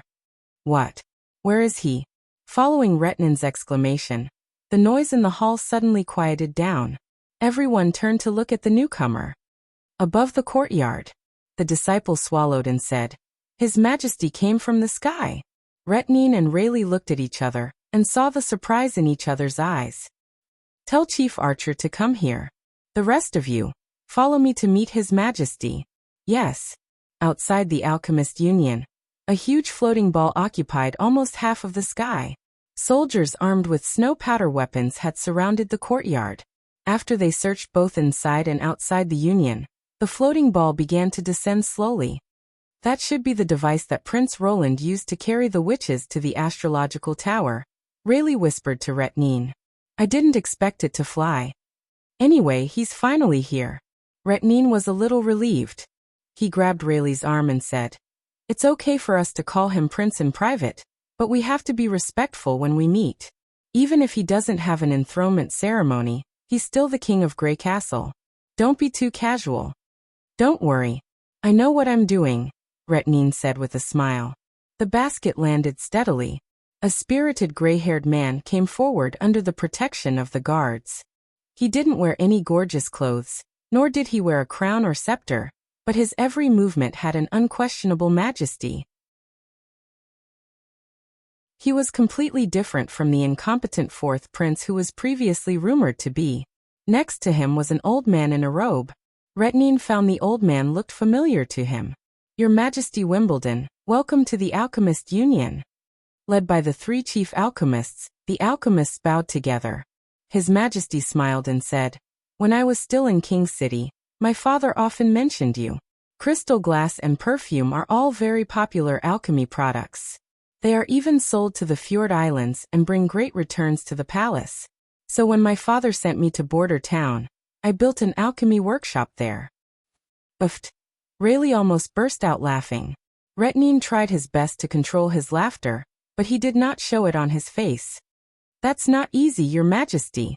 There's an old saying that every alchemy workshop is built with an equal amount of golden dragon." "Really? But I didn't invest much in the golden dragon. You should know how barren that place is. At first, I could only build a few wooden sheds as refining rooms. Now it produces many products, including glass and perfume," His Majesty said in a relaxed manner. "So I'm curious about where you spend the golden dragon every year." "What? What do you mean?" Retnin's heart sank. "This is my chief alchemist, Mr. Kyle Sichi." Roland pointed to the old man beside him. "He'll be inspecting your alchemy achievements. If you haven't made any new products in the past few years, I think it's better for the Alchemist Union to close. After all, King City has just gone through a war. Many streets and houses need to be repaired with Golden Dragon." His words caused an uproar among the alchemists.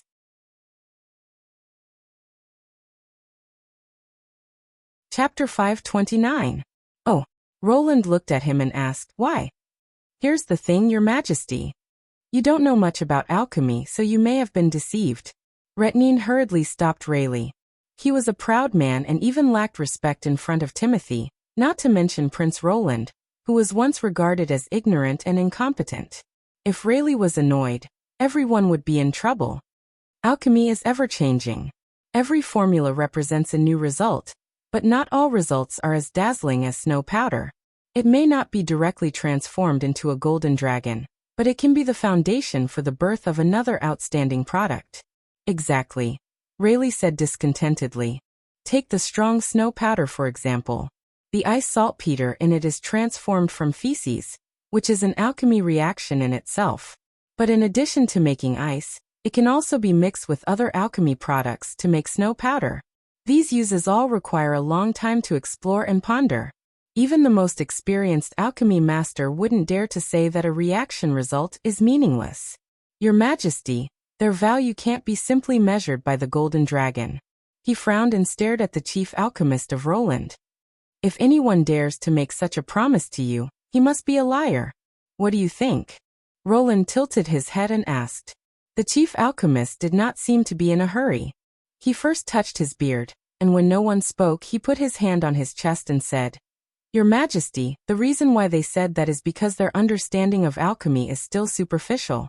I can prove to you that their formulas are no longer new, and their results have all been determined whether they are useful or not. The alchemists sucked in a breath of cold air when they heard that. Retnin was stunned for a while before he came to himself. Did this man know what he was talking about? He knew every alchemy formula like the back of his hand? What a joke! The alchemist workshop of King's City had discovered more than a dozen new formulas in the past 2 years. It would take several days just to study them. How dare this man say that there was nothing new? Retnin was surprised and delighted at the same time. This man named Kyle Sichi was completely crazy. As long as he gave a formula that he could not explain, he would be deceiving His Majesty.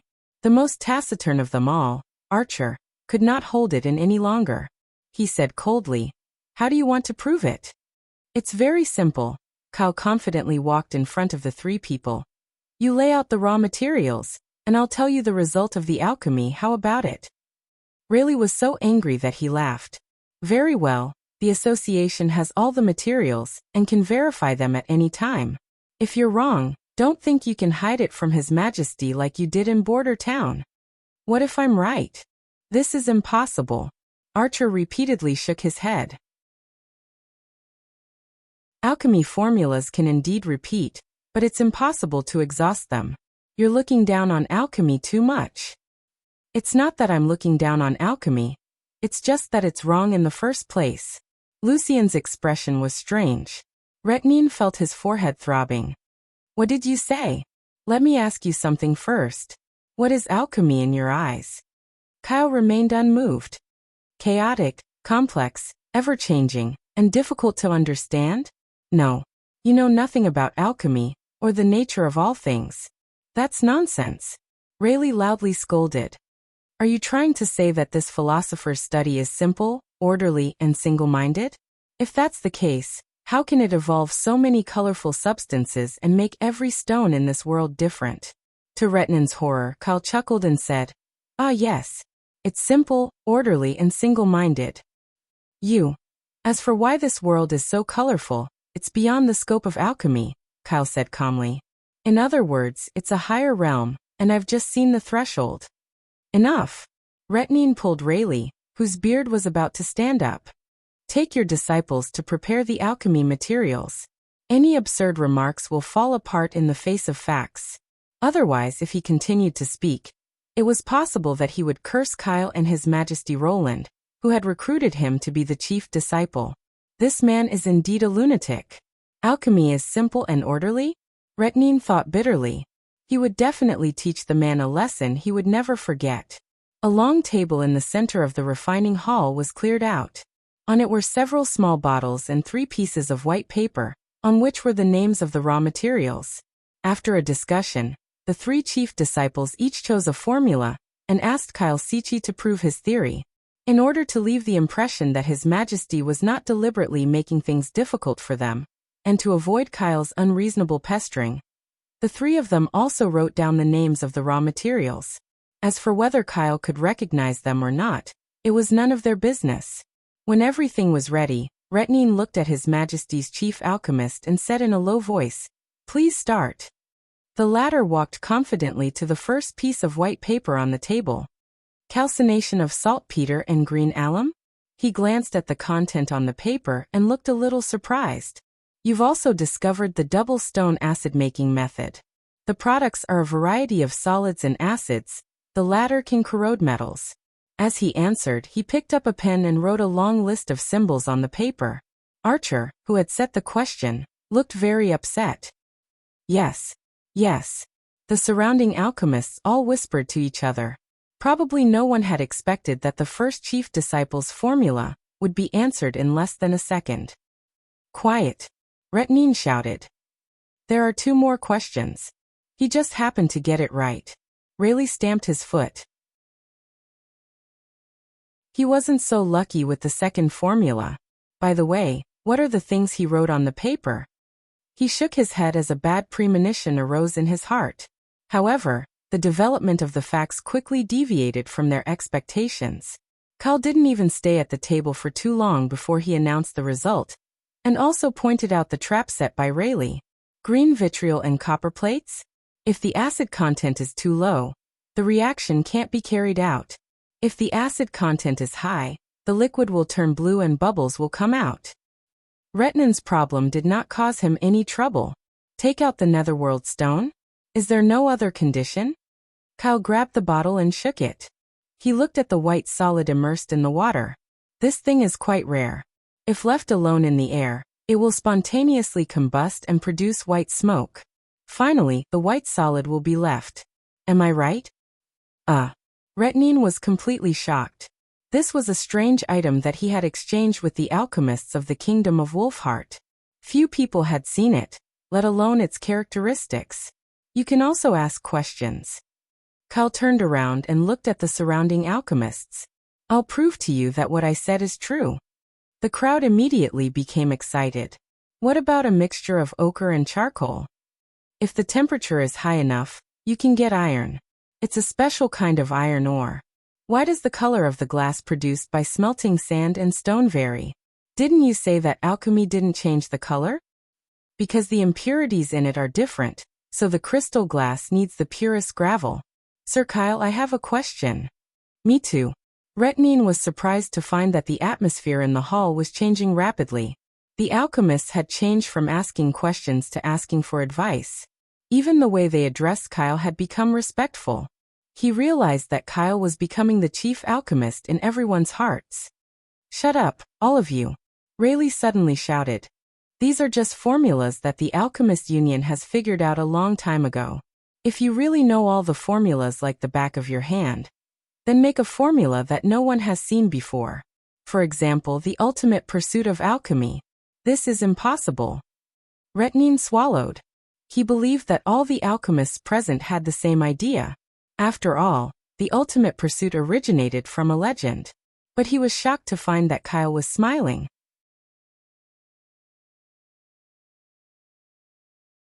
Chapter 530. Have you already extracted the Philosopher's Stone? Archer asked in a trembling voice. The hall was silent for a moment. This was probably the answer everyone wanted to know.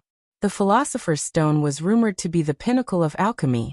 It had the ability to transform everything, which was also the reason why alchemy was called the philosopher's study. When used as a medium, it could turn ordinary iron and lead into precious metals, giving people endless wealth. This was the origin of the Midas touch. A stone that can transform everything. That's just something invented by ancient alchemists who wanted to be lazy. Kyle waved his hand. What I'm going to show you is the mystery of the world. He took out a strange crystal glass tube from his waist bag and generously displayed it in front of the alchemists. Everyone craned their necks, including Retnin. The tube was about 2 fingers thick and both ends were sealed. There was some brownish-red powder in the tube, which was plain and dull. At first glance it looked like dry soil, and no one knew how it was filled. Kyle then asked someone to bring a glass of clean water, picked up a green alum stone from the table, and smashed one end of the glass tube. There was a commotion in the crowd. Even Retnin felt a great pain in his heart. The transparent and flawless luster was clearly high-quality crystal glass. Furthermore, it must have taken a lot of effort for a craftsman to fire it into such a well-proportioned tube shape. In the end, the other party had just smashed the tube open. However, this also made him realize that Prince Roland's claim that crystal glass had been developed in his territory was not a lie. The alchemy workshop of King's City would never produce such a strange container. The water was quickly served. Kyle poured the powder in the tube into a glass. The water slowly turned yellowish-green, and the powder disappeared. Do you have lead rods here? He turned around and said, Bring 2 of the best quality. Wait. Rayleigh said, since it's an alchemy reaction, it doesn't matter who does it, right? I've seen some street performers who are very good at camouflage. They can change bronze royals into gold royals in front of everyone's eyes. I'm not doubting you, but it's better to be more cautious in this kind of situation. He looked at the other two chiefs. What do you think? Indeed, Archer said slowly. Retnine hesitated for a moment. Everyone could see that Rayleigh was suspicious, and it was rude to compare Rayleigh to a street performer. However, he had to stand on the Alchemist Union's side at this time. I also agree. I thought that the chief alchemist of Border Town would fly into a rage, but I didn't expect that Kyle Sichi would just smile and say, of course, the last step will be done by an alchemist or an apprentice. As I said, the essence of alchemy is simple, orderly, and single-minded. Who's next? Let me do it. Retnine felt his heart beating so fast that he did not even dare to look into Kyle's eyes. However, he could not resist the temptation of the Midas touch. Could this yellow-green liquid really turn lead into gold? The apprentice quickly fetched the materials. These were lead rods that had been repeatedly refined. They were greenish-white in color and were usually placed in wooden boxes lined with cotton cloth. They were the best in stock. Retnine picked one up and carefully put it in the cup. Then he was surprised to find that the surface of the lead bar had a touch of gold. He felt his hands tremble uncontrollably. Look, something seems to be growing.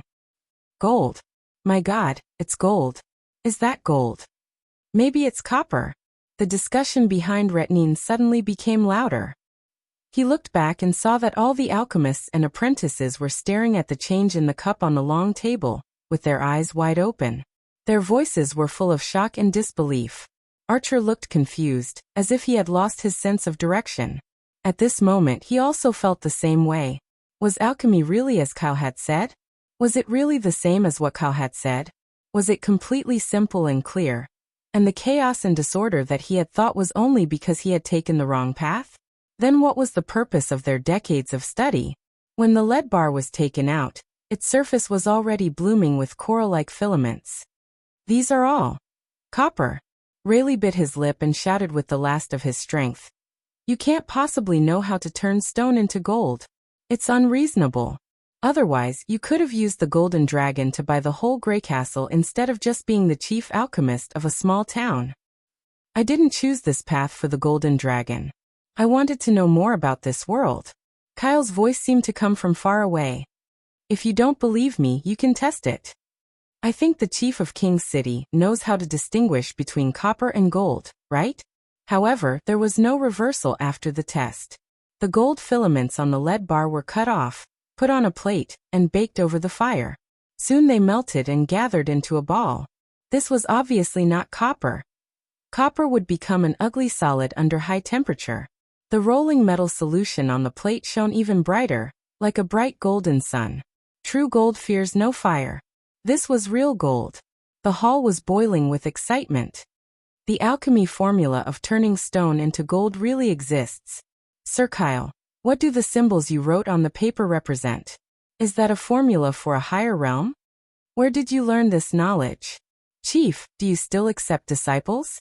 I'm willing to start as an apprentice. Kyle Sichi reached out his hand to stop the noisy shouting. Listen carefully. Everything you see today comes from an even more ancient subject. It not only includes all possible alchemy formulas, but also reveals the mystery of the composition of all things. Through it, you can even predict those alchemy formulas that you've never seen before, including turning stone into gold. As long as you follow me to the Western region, I can teach you all these. To the Western region? Retnine looked at His Majesty Roland Wimbledon, who was smiling and froze on the spot. Is this Roland's real purpose? However, it was too late for him to realize this. The enthusiastic atmosphere was completely out of his control. Who would want to work for the Alchemy Association if they could learn the art of turning stone into gold? None of the alchemists in the hall would stay here. The Alchemy Association of King's City, which had a history of 100 years, was going to collapse in one day. In a trance, Retnine saw Kyle slowly walk up to him. Do you remember an apprentice who wanted to make the molten liquid 27 years ago? He leaned over and whispered in Retinan's ear. Because he failed twice, you robbed him of his money and refused to let him step into the association again. In fact, it was only because the acid you provided wasn't strong enough. Retinan shivered all over. His memory overlapped with the figure in front of him. He opened his mouth wide in surprise and said, "You're the apprentice I reviewed at that time." "Yes," Kyle nodded. "I'm just here to take back what I deserve."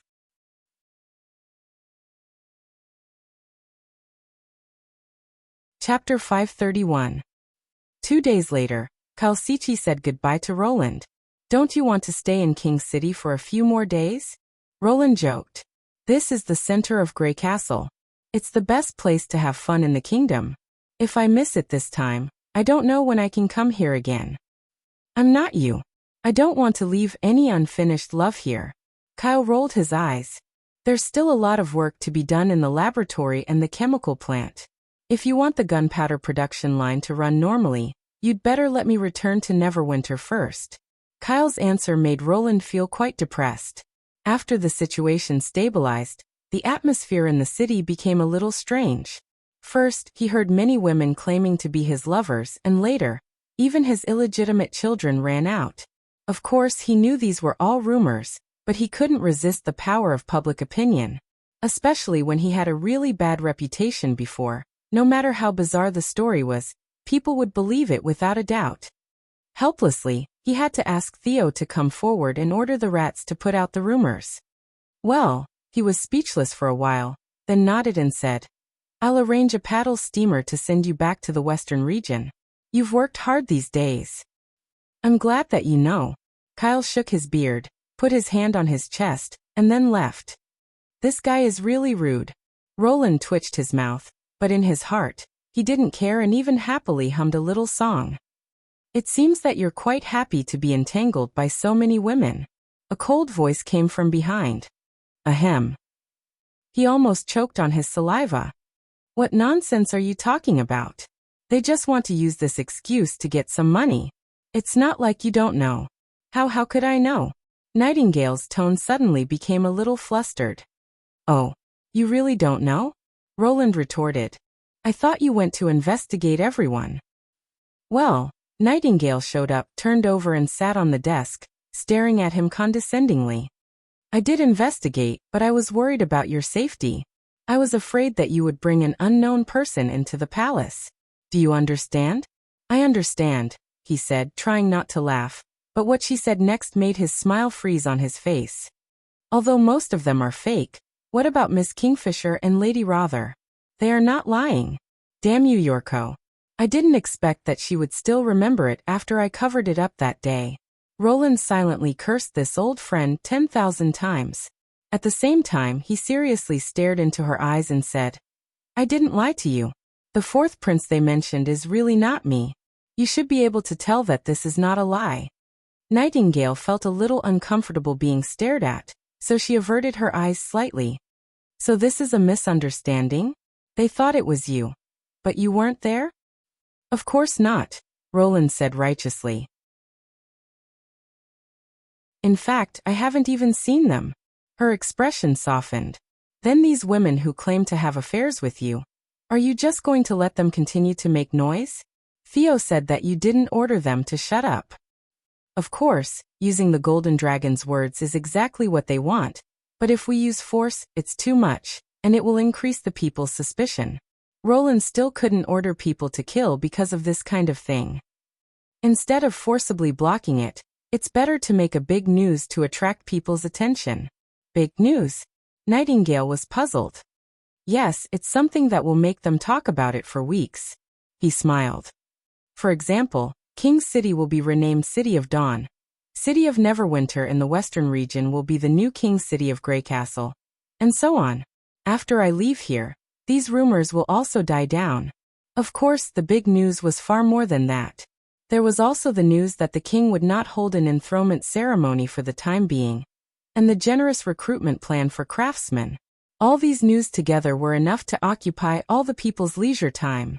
At present, the rats were spreading fragments of the news so that the people could vaguely hear it. Finally, the city hall would put up an announcement to achieve the best publicity effect. It could be expected that this matter would be discussed in the tavern for a long time to come.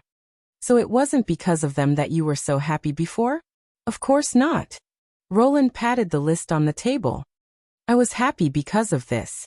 The chemistry performance led by Kyle was a great success, and the effect was better than he had imagined. In the end, there were more than 320 alchemists, disciples, and apprentices from the association who were willing to go to the Western region. Including their relatives, the final number was determined to be about 500. There were only 5 chemical laboratories and 2 chemical plants in the border area, but now the number has doubled in the blink of an eye. Moreover, most of them are experienced alchemists who can take up the post after a little training. It's the biggest fortune since we conquered King's City. He paused. But that's not what makes me the happiest. Then what makes you the happiest? Nightingale asked curiously. Look at this. He spread out the list and pointed to a few names at the end. Retnine, Rayleigh, Archer. Aren't these the names of the 3 chief alchemists of the Alchemist Association? Yes, Kyle didn't refuse them, Roland said softly. He said he had already taken back what belonged to him. After learning about the rift between the chief alchemist and the Alchemist Association of King's City, he had thought that Kyle would retaliate fiercely. Unexpectedly, Kyle did not choose to continue the hatred. After Kyle received the recognition that should have belonged to him, he accepted Retnine and the other 2 for Neverwinter. This filled Roland's heart with warmth. Although this era was terrible, there were still such a group of people walking on the right path. As long as they were in the territory, the kingdom would become better and better. At this time, there was a rhythmic knocking outside the window. Nightingale flashed out of the window, hugged the messenger in her arms, and then flashed back to the table. A secret letter has arrived. You scared it. Looking at the stunned gray falcon on the table, Roland shook his head and did not know whether to laugh or cry. He untied the note from his claws and quickly scanned the contents of the letter. Well, it's from Scroll. I think we have to leave as soon as possible. Something happened in Neverwinter. Nightingale frowned. No. He grinned. Lotus and Honey will be back soon. Those 2 little guys. For some reason, Nightingale's voice sounded a little depressed. Actually, there's no need to rush back. After all, there are only 2 of them. Lightning and Maggie can pick them up. It's much faster than a hydrogen balloon. They can reach King's City in 1 day.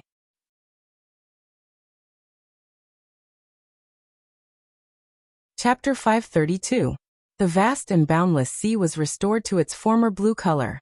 The charming beauty braved the wind and waves, moving forward against the clear and crystalline waves. The hull rose and fell with the waves, issuing rhythmic creaking sounds. Pull up the sails. Boys, get moving. One-eyed Jack roared. We can reach the shoal today. The sailors on the mast shouted, pulling the 3-finger-thick hemp ropes and unfurling the sails little by little. On the sea, where the climate was constantly changing, this kind of operation of raising and lowering the sails happened several times a day. Lotus looked at the people who were crawling on top of her head. They looked just like monkeys. It's really troublesome, the old captain went to the side of the witches. If I could also have a ship like the one in Crescent Moon Bay that doesn't need to sail, it would be much easier. What's that thing called? Paddle steamer, Lotus said, raising her eyebrows. It's made by His Highness Roland. Why don't you ask His Highness to build one for you? Honey said while teasing the seabird on her shoulder. Other people can't speak in front of him, but you're different. Kid. Why do you say it as if I'm very familiar with him? You're familiar with Lady Tilly, she stuck out her tongue. His Highness Roland is very good to Lady Tilly. Jack took a deep breath of his pipe, looking distressed. Forget it, I heard from that group of merchants that a paddle steamer costs more than 1,000 golden dragons. Even if I sold all of you, I still wouldn't be able to get that much. That's not necessarily true, Breeze joked. In the sleeping spell, Lotus's bounty is calculated by 100 golden dragons. Last time, that merchant called Durat Goldbeard also planned to use more than 1,000 golden dragons to keep her for a long time. Lotus alone is already so expensive, not to mention the 4 of us. Breeze. Lotus angrily punched him. You clearly know what he's planning. I don't want to hear his name again. I'm just kidding. Breeze took her into his arms and laughed softly. How could I be willing to sell you? After Lady Tilly heard about this, she specially negotiated with the Crescent Moon Bay Chamber of Commerce. In the future, no one will mention this again. You guys are so close. Jack puffed out a smoke ring. But those two don't seem to talk to you very much, do they? At the mention of the other two witches, the three of them fell into a brief silence. After a while, Breeze said, they were witches from the kingdom of Wolfheart. The old captain was puzzled. Aren't they all witches? Compared to Lady Tilly, they support Heidi Morgan more. Morgan? Roland rubbed his chin and thought for a while. Is she a member of the royal family of the kingdom of Wolfheart? It's just a branch. Breeze waved his hand. It's nothing. We've only known each other for a short time, so we can't open our hearts to each other yet. The old man seemed to have realized something, and did not continue to ask. Lotus did not know much about the affairs of the kingdom's nobility. She only knew that the witches on Sleeping Island were not like sisters like those in Border Town. Most of them were from Grey Castle, but some were from the Kingdom of Dawn and the Kingdom of Wolfheart. Since Tilly was the organizer of the migration and had the noblest status, everyone regarded her as their leader, and so did the foreign witches. However, after the church in the Fjord Islands was eradicated, the situation gradually changed. This was especially obvious to Lotus, who had just returned to Sleeping Island during the months of demons. After only a few months, the witches from the Kingdom of Wolfheart had gradually lived together, and seldom talked to others during meals. According to Molly, they used to be members of the Bloodfang Association, which was similar to the Witch Cooperation Association of Grey Castle, and the leader of the Bloodfang Association was Heidi Morgan. When they first joined Sleeping Island, there were only about 20 witches in the Bloodfang Association, which was regarded as a minority on the island. If that was all, it would not have been a big deal. However, among the 20 witches, there were 18 combat witches. In other words, when they accepted members, they had selected in advance that only powerful witches could join, which was completely different from the Witch Cooperation Association and Sleeping Island. Because of this, they were extremely powerful in fighting. When Tilly carried out the cleaning plan, the witches from the Kingdom of Wolfheart took charge of the Twin Dragon Island Cathedral, which had the largest number of believers. Because of this, Heidi Morgan believed that the Bloodfang Association was the core of Sleeping Island. Lotus could feel it even if Heidi did not openly declare it. She did not like the idea that the status of combat witches was higher than that of non-combat witches. She also agreed with Lady Tilly's idea of equality for witches, but unfortunately, not everyone thought so.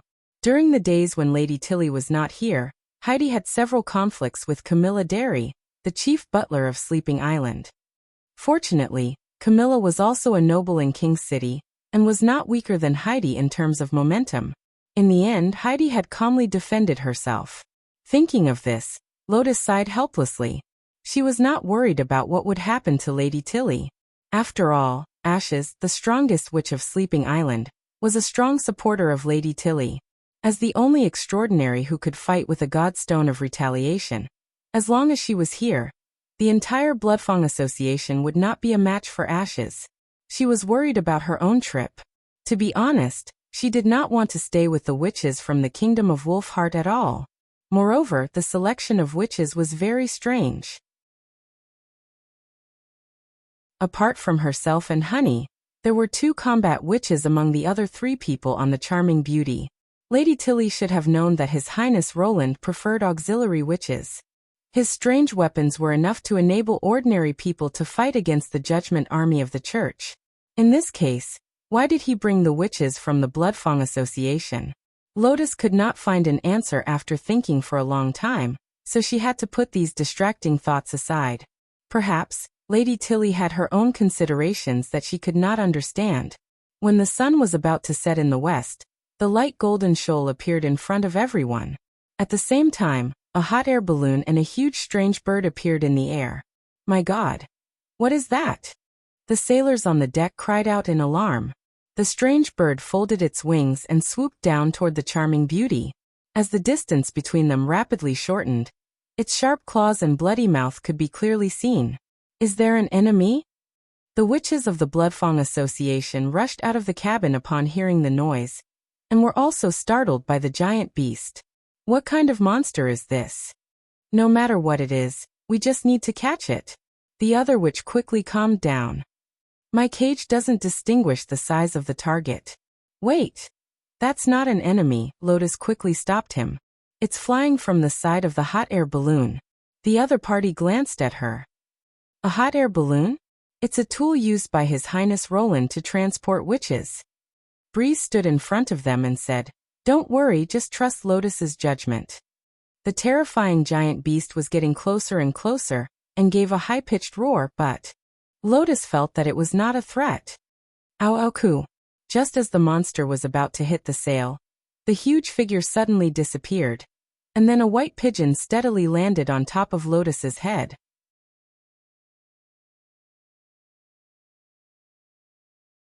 Chapter 533. Is this really okay? What?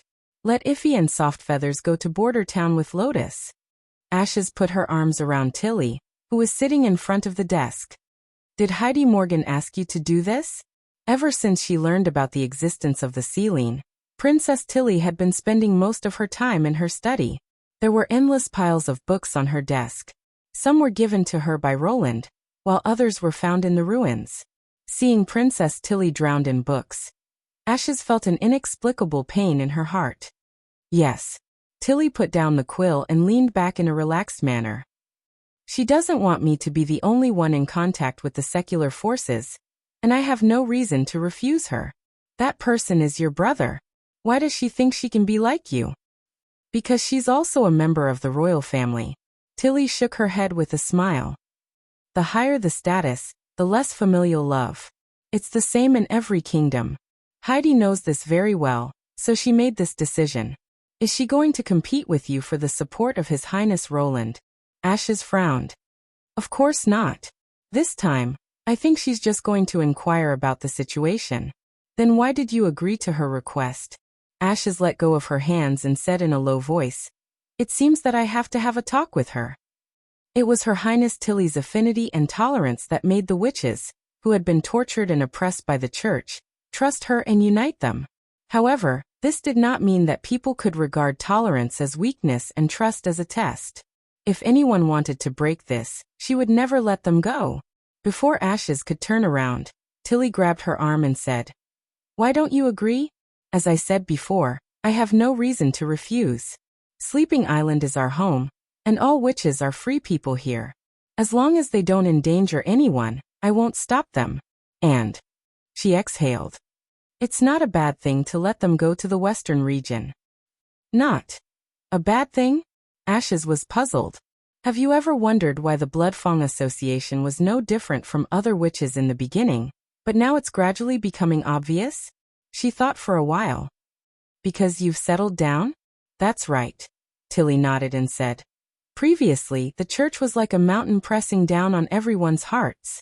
In order to survive, everyone had to stick close to each other. But now that the churches in the Fjord Islands had been eradicated, Sleeping Island had gained a more relaxed environment. People's hearts naturally began to waver, which was a normal phenomenon. We are different from the Witch Cooperation Association. We are a combination of many witch organizations, so blindly suppressing them will not work. If we want to work together like we did in the beginning, we need a strong enemy. Ashes frowned. You mean the devil? The enemy in the depths of the fertile plains, the fiasco of the Union, the upcoming third battle of divine will. It's much more effective for them to understand these things in person than for me to tell them. Tilly smiled. And in Border Town, they can see far more than these. Princess Tilly stood up, walked to the door leading to the back garden from the study, and pushed the door open. They'll see that non-combat witches can also play an irreplaceable role, that ordinary people have the ability to compete with witches, and that when all witches unite, they'll see an amazing effect. Just like this door. After you push it open, you'll see a wider world. Ashes quietly looked at the woman bathed in the sun, and could not say a word. Her gray hair reflected a dazzling luster, and fluttered with the sea breeze. Even her back was indescribably beautiful. Time seemed to freeze here. And in this narrow study, only she and herself were left. After a long time, Tilly turned around and smiled slyly. And I have special reasons for choosing Iffy and Soft Feathers. Roland should be able to understand my thoughts. Anna pushed Roland, who was beside her. It's time to get up. Wait a little longer. Roland leaned sideways and pulled her into his arms, smelling the delicate fragrance coming from her hair. After returning to Neverwinter from King City, he spent the whole night with Anna. The short separation made the reunion particularly passionate, and the result was that both of them could not get up the next morning. Anna was absent from the magic power practice that day. It was not that she did not want to go, but Roland did not let her go. Of course, in the face of his request, Anna did not show any intention to refuse. From noon to evening, the air was filled with a lingering smell. When they rested, they sat on the bed and talked about what happened in the past few days. Even their lunch was sent to the room by the maid. Of course, at this time, Anna would shrink into the quilt and look down. She could see a pair of sapphire-like eyes shining brightly on his chest. Caressing the other party's smooth back, Anna couldn't help but let out a kitten-like hum. Even though after a year of growth, she was no longer that thin and weak girl in the prison, but when she curled up her body, she could still fit perfectly in his arms. He kissed her earlobe from behind. Seeing her cheeks slowly turning red and her eyelashes slightly trembling, it was extremely cute. After a while, she pushed Roland away again. Vendi and the others should be back soon. This time there are new witches, you have to wash up. Anna turned around and said seriously, face to face with him. Okay, Roland responded softly. He knew he could not delay this time. He kissed her lips, turned over, and got up from the bed. He helped Anna put on her clothes and then put on his coat. The basin of water on the table had cooled down, but this was not a problem for Anna. A wisp of black fire jumped into the water, and in the blink of an eye, it was steaming. After washing up, Roland first sent her back to her bedroom, and then returned to the office on the 3rd floor. At least before the witches came back, he could pretend to work seriously. A quarter of an hour later, Lightning and Maggie rushed into the room through the open French window.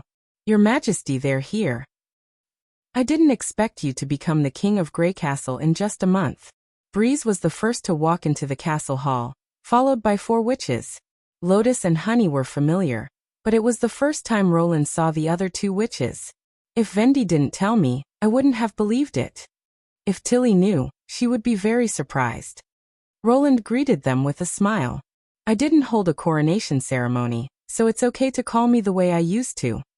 But you are already a fully deserving king, Breeze said as he bowed.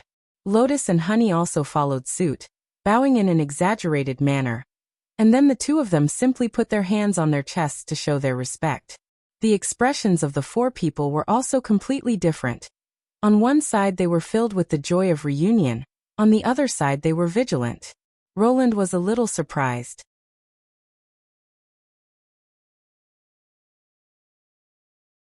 Chapter 534.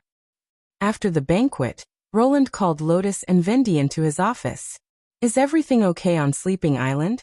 He asked Lotus with a smile. I hope I didn't cause you any trouble during the time I occupied Tilly's place. No, Lotus nodded and then said in a low voice, yes.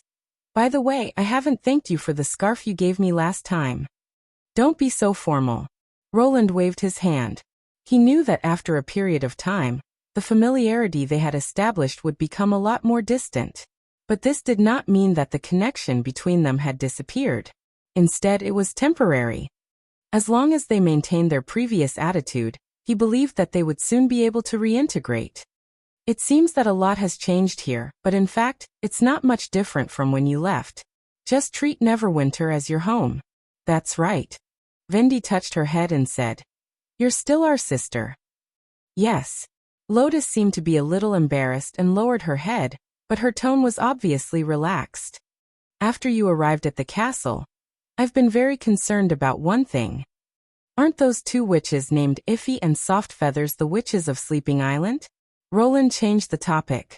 He noticed that whether it was the introduction or the reminiscence of the past, the 2 of them didn't fit in with the other witches. Although they would also chat a few words during the meal, compared to Lotus, Sylvie, Evelyn, Candle and the others' warm embrace, the difference was relatively obvious. And he did not know whether it was an illusion or not, but he always felt that Evelyn and Candle were a little afraid of those two witches. No, they're indeed from Sleeping Island, but they're a little different from us. Lotus briefly explained the origin of the two witches. I don't know why Lady Tilly sent the witches of the Bloodfang Association here. If he is a combat witch. Roland was stunned. Yes, she can summon a magic cage to capture enemies who are much stronger than her. Even Lady Ashes can't escape once she's trapped if she doesn't wear a godstone of retaliation. What about Soft Feathers? Vendi asked curiously. Although she's not a combat witch, her ability is still very powerful, Lotus muttered. Any object that comes into contact with her can become sticky, and once it sticks together, it can't be separated until her ability fails. But according to her, as long as enough magic power is used, the stickiness can last for a long time. This ability should have a wide range of uses, Roland said in surprise. Why did that witch from the kingdom of Wolfheart agree to send such witches here? The members of the Bloodfang Association are all very powerful. Not to mention that there are many combat witches. The rest of the non-combat witches also have outstanding abilities. Most of the credit goes to them for the construction of Sleeping Island. Lotus sighed, looking very reluctant to admit this.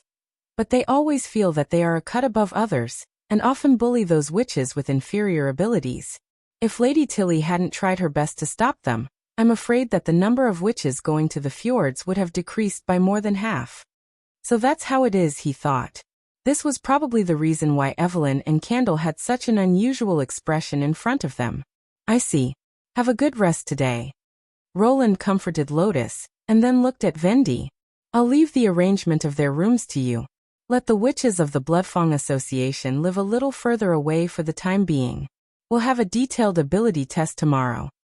Yes, Your Majesty, Vendi answered with her hand on her chest.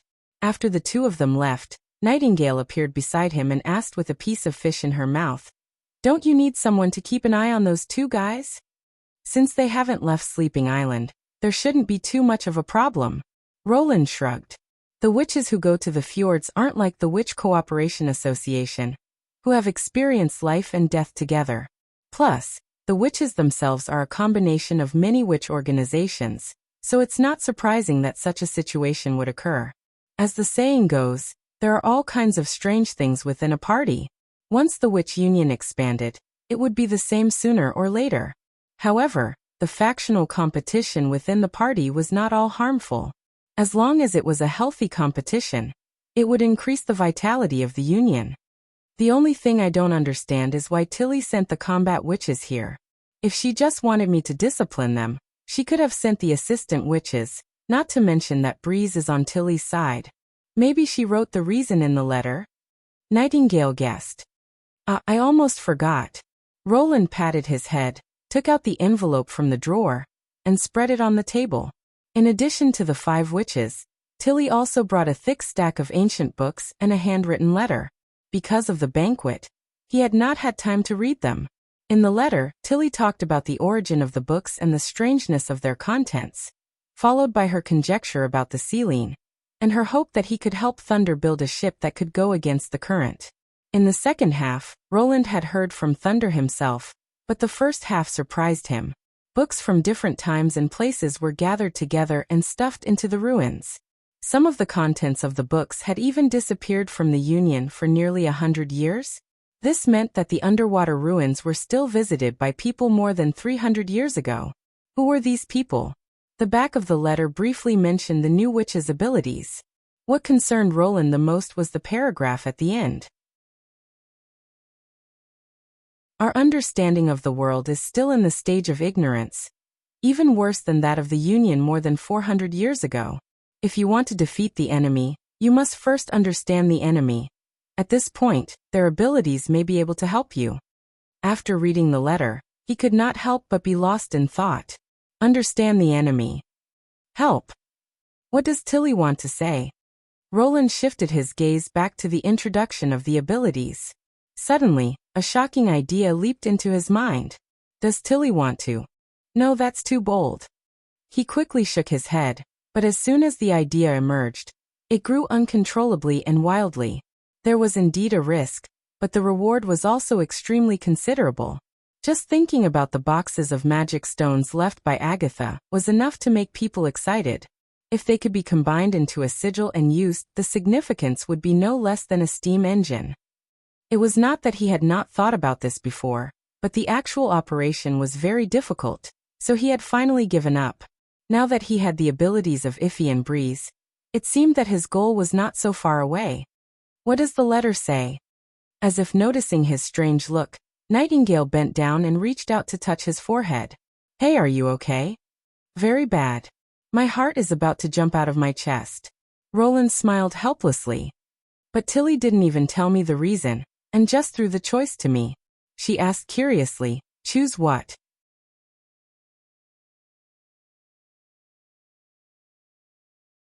Chapter 535.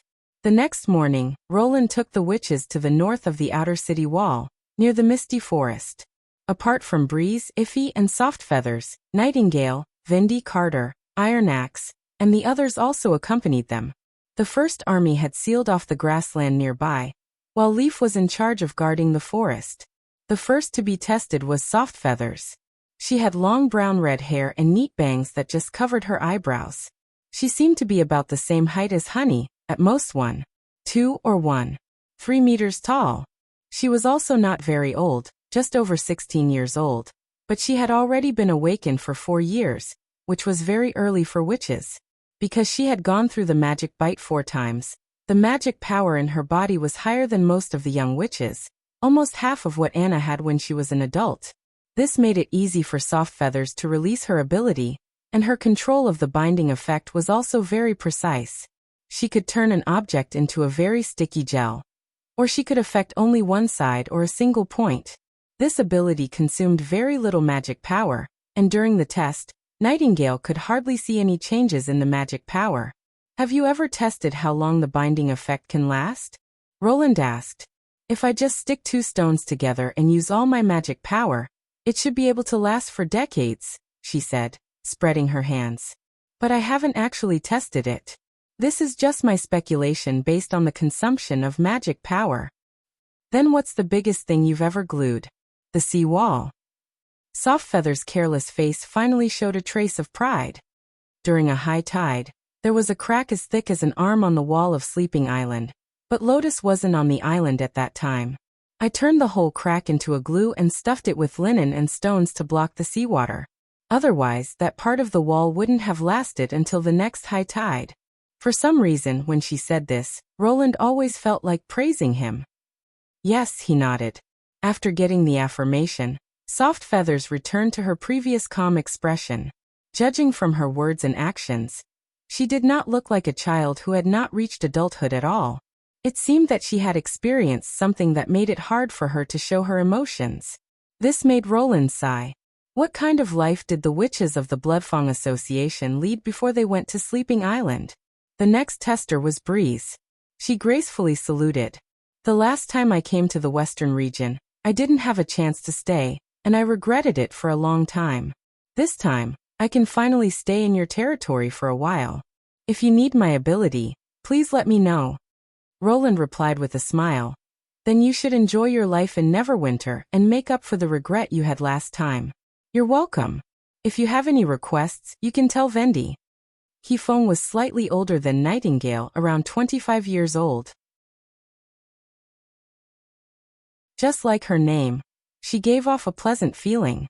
Even so, she was still an out-and-out combat witch. Her ability was to control the field. Anyone who came within 5 meters of her would involuntarily act according to her will. This ability could not defend against long-range attacks, nor was it useful against crossbows and spears. However, it was almost invincible against enemies who could only fight at close range. As a summoning ability, it was also affected by the God Stone of Retaliation. It consumed a medium amount of magic power, and could be used more than 10 times a day. During this period, Breeze could move as usual. In addition, the field could not be seen by the naked eye, so it was impossible to guard against a surprise attack. As long as she found a chance to break into the 5-meter range, She could control the life and death of her opponent. Obviously, this was an excellent ability to observe demons at close range. The last witch to be tested was Iffy. She looked to be in her 20s at most. She was wearing a close-fitting black leather coat and knee-high boots, which made her look very thin. Her long chestnut-colored hair reached her waist, and it shone with a golden light under the sun. Iffy's ability was also the core of capturing demons, although she did not know why Tilly had chosen her to come to the western region. The magic cage could trap an enemy who was close to her in an instant. She could also contract the cage to cause fatal damage to the enemy. Moreover, for her, the prey in the cage had no weight. In other words, even if she captured an elephant, she could easily drag it back to Neverwinter. How big are the targets you can capture? Since the characteristics of the magic cage were related to the success or failure of the plan, Roland asked very carefully. It's related to magic power. She shrugged and said, but even the whales in the sea can't escape from my palm. How many can you trap at the same time? 2. She stretched out her hands. I only have one pair of hands, Your Majesty. Can't you break free? That's right. As long as I don't let go. Ashes can't get out of the cage. Well. Just when Roland was thinking about what else he should ask, Iffy took the initiative and said, why don't you find someone to have a try? I think Maggie is very suitable. I heard that her ability has evolved and the monster she turned into yesterday looked quite strong. If even she can't break free, you don't have to worry about it. This is a good idea, Roland thought to himself. After all, Maggie's original form was the demon's mount. If they really wanted to capture demons, it was likely that they would encounter the same enemy.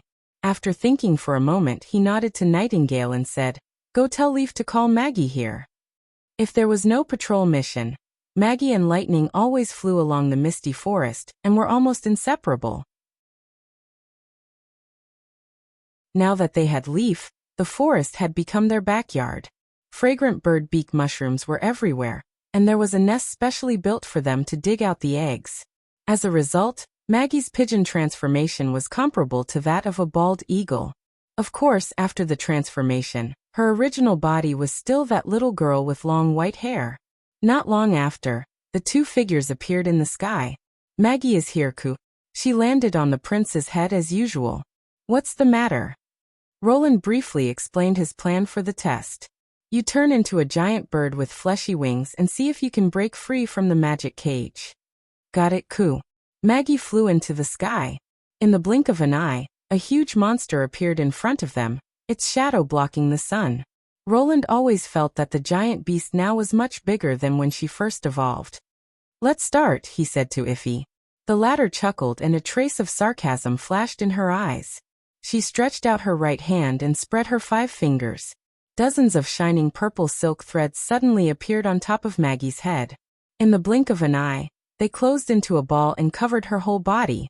The cage did not look thick, but no matter how much she bit or scratched, it could not be deformed.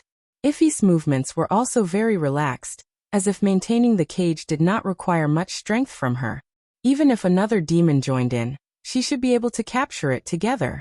Just when Roland was about to ask her to stop her ability, Iffy suddenly clenched her right hand into a fist.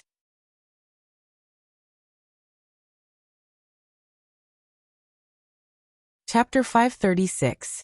What are you doing? Let her go. Several voices rang out at the same time. Iffy curled her lips and raised her right hand. The cage suddenly disappeared and Maggie fell to the ground. You bastard! A golden figure soared into the air and rushed toward her. It was Lightning. However, the moment the little girl raised her fist, she was trapped by the magic cage. The distance between them was less than an arm's length, but she could not touch her. Get out of here. It's none of your business. Iffy threw the cage away unhappily. Lightning followed the cage and rolled a few times on the ground until she was out of the range of Iffy's ability. Only then did she get out of the cage. Lightning wiped the dust off her face. When she was about to rush over again, she saw Roland walking in front of Iffy and raising his hand. Bang! Following the crisp sound, everyone froze on the spot. Iffy was especially surprised. She did not cover her blushing cheeks, but raised her head to look at Roland as if she could not understand what he was doing. After a while, She slowly knelt on one knee and said, "I'm sorry, Your Majesty." Roland was also a little surprised. He did not want to hurt a woman, but when he saw Maggie fall to the ground, he did not even think much and moved his body automatically. Now that he thought about it, he felt as if he had seen his own daughter being bullied by some naughty kid. Anger filled his heart. "What do you mean?" he asked loudly. "Your Majesty, the power that a person can unleash in times of crisis is far greater than usual. I just wanted the test result to be more accurate." Iffy's tone was extremely calm, as if it was a trivial matter. Now it seems that the advanced non-combat witches are just SOSO. The evolution of their abilities still can't make up for the gap between them. Roland could not help but be speechless. What kind of environment did this person live in that she felt it was reasonable to hurt a fellow witch in order to test her ability? "How's Maggie?" He looked at Vendi, who had returned to her original form with the white-haired girl in her arms. "I'm fine. I didn't suffer too much damage. It's just a little red and swollen." Vendi frowned and lifted her sleeves. The red marks left by the cage could clearly be seen on her fair arms. "Coo." Maggie buried her head in Vendi's arms and sounded wronged. "Don't worry, Your Majesty," Iffy said disapprovingly. "I know the strength of the contraction. This kind of small injury will heal itself in a day or two for a witch. Apologize to her." Roland angrily interrupted. The latter opened his mouth and looked at him in surprise. His face instantly turned red. "Sorry, Your Majesty. It's not me. It's Maggie." This time she gritted her teeth and lowered her head, not making a sound. Looking at Iffy's absolutely unapologetic expression, Roland was so angry that he almost laughed. It seemed that the atmosphere on Sleeping Island might be worse than he had imagined.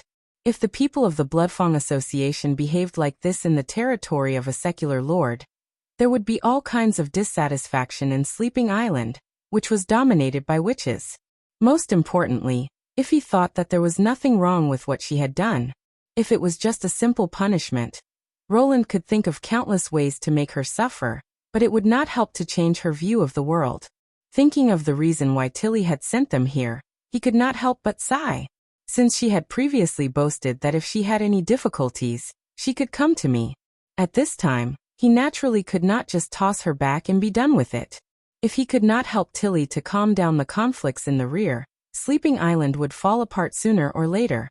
Of course, he might be able to attract some witches, but he would also lose Tilly's trust forever.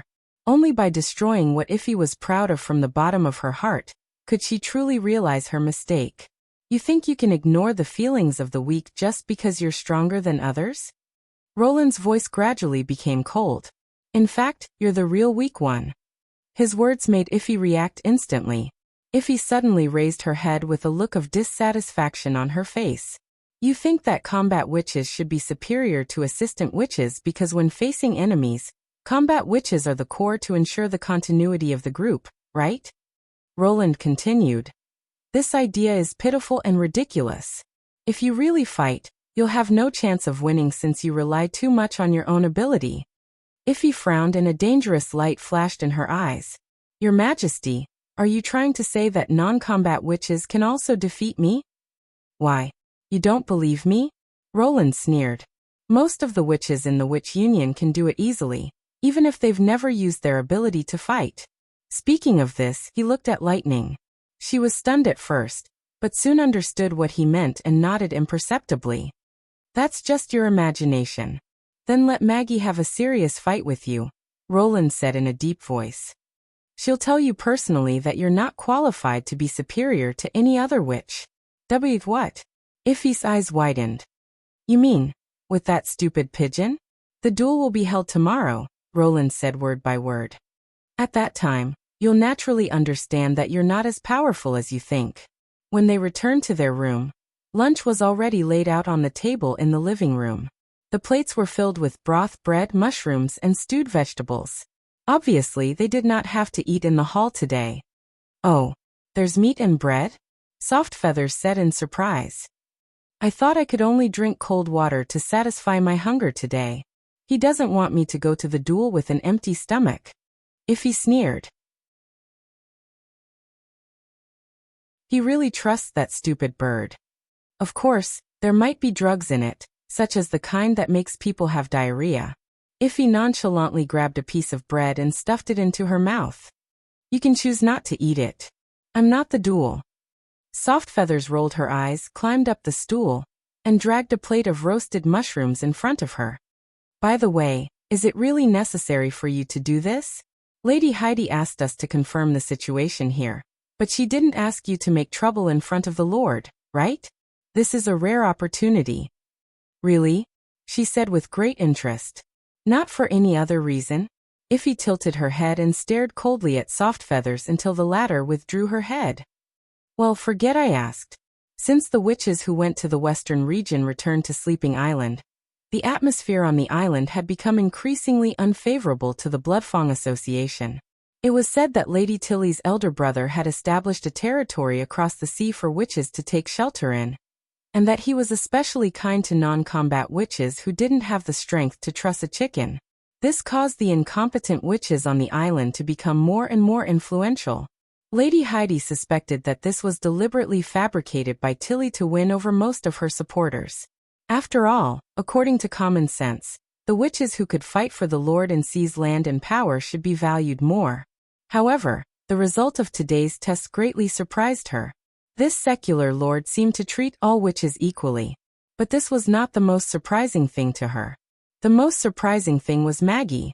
She had never expected that the silly girl, who could not even speak a complete sentence, would be loved by so many witches, including the Lord. When she appeared in front of everyone, they all smiled from the bottom of their hearts. But on Sleeping Island, she was just a dispensable pet. It was this feeling that made Iffy feel endless jealousy and anger. She left Sleeping Island, but here she was fighting with other witches? This was a betrayal. This was the real reason why Iffy decided to teach her a lesson.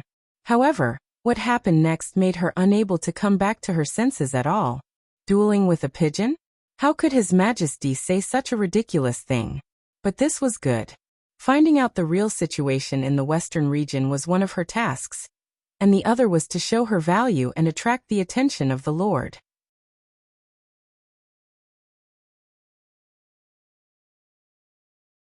Chapter 537. It was already dusk when Roland returned to the castle after arranging the duel. Is Maggie really okay? Nightingale appeared behind him as soon as he stepped into the office. She's been practicing her marksmanship with Lightning, and Lightning is your disciple. There's nothing to worry about. Roland comforted her. She dared to transform into a strange beast and pounced on the demons at the critical moment of exploring Devil's Town, which proves that she doesn't lack courage. The only problem is whether she will shoot at her own kind. Maggie was more frightened than hurt at that time. Iffy did not mean to kill her, but her extremely contemptuous attitude towards non-combat witches was like a bomb in the team. Roland did not dare to take her out to catch demons if he did not teach her a memorable lesson and make her repent. The best way to teach her a lesson was to let Maggie defeat Iffy herself. There was no doubt that the only weapon that could surpass the ability limit and make the assistant witches have the power to fight was the gun. In order to avoid accidental death, Roland specially asked Soroya to make a batch of rubber bullets. The metal bullets were replaced with layers of coating, which gradually softened from the inside to the outside. This kind of bullet could not penetrate the human body, but its power should not be underestimated. The huge kinetic energy would be transmitted to the human body along with the deformation of the bullet, and the resulting severe pain was enough to make the target lose the ability to resist, so it was also called the energy-fading bullet. I'll go see her again. Nightingale seemed to be worried and disappeared into the mist. Roland gently exhaled. When Iffy attacked Maggie, he clearly heard the click of the gun's safety being removed. If Iffy did not let go of Maggie as she was told, he was afraid that he would have to call Nana over. In addition, he could see that Maggie was quite afraid of the witches of the Bloodfang Association, which meant that they had done a lot of similar things on Sleeping Island.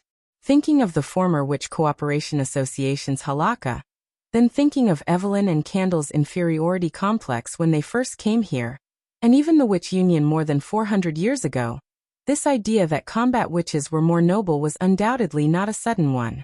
It could be said that in the face of external oppression, Those who had the ability to fight would definitely have a higher right to speak. Unfortunately, the power of gunpowder and guns was enough to make up for the difference in ability. He thought that if he could correct these two people, Tilly would probably trust him even more. Don't worry too much. Just aim at the guy and empty the magazine.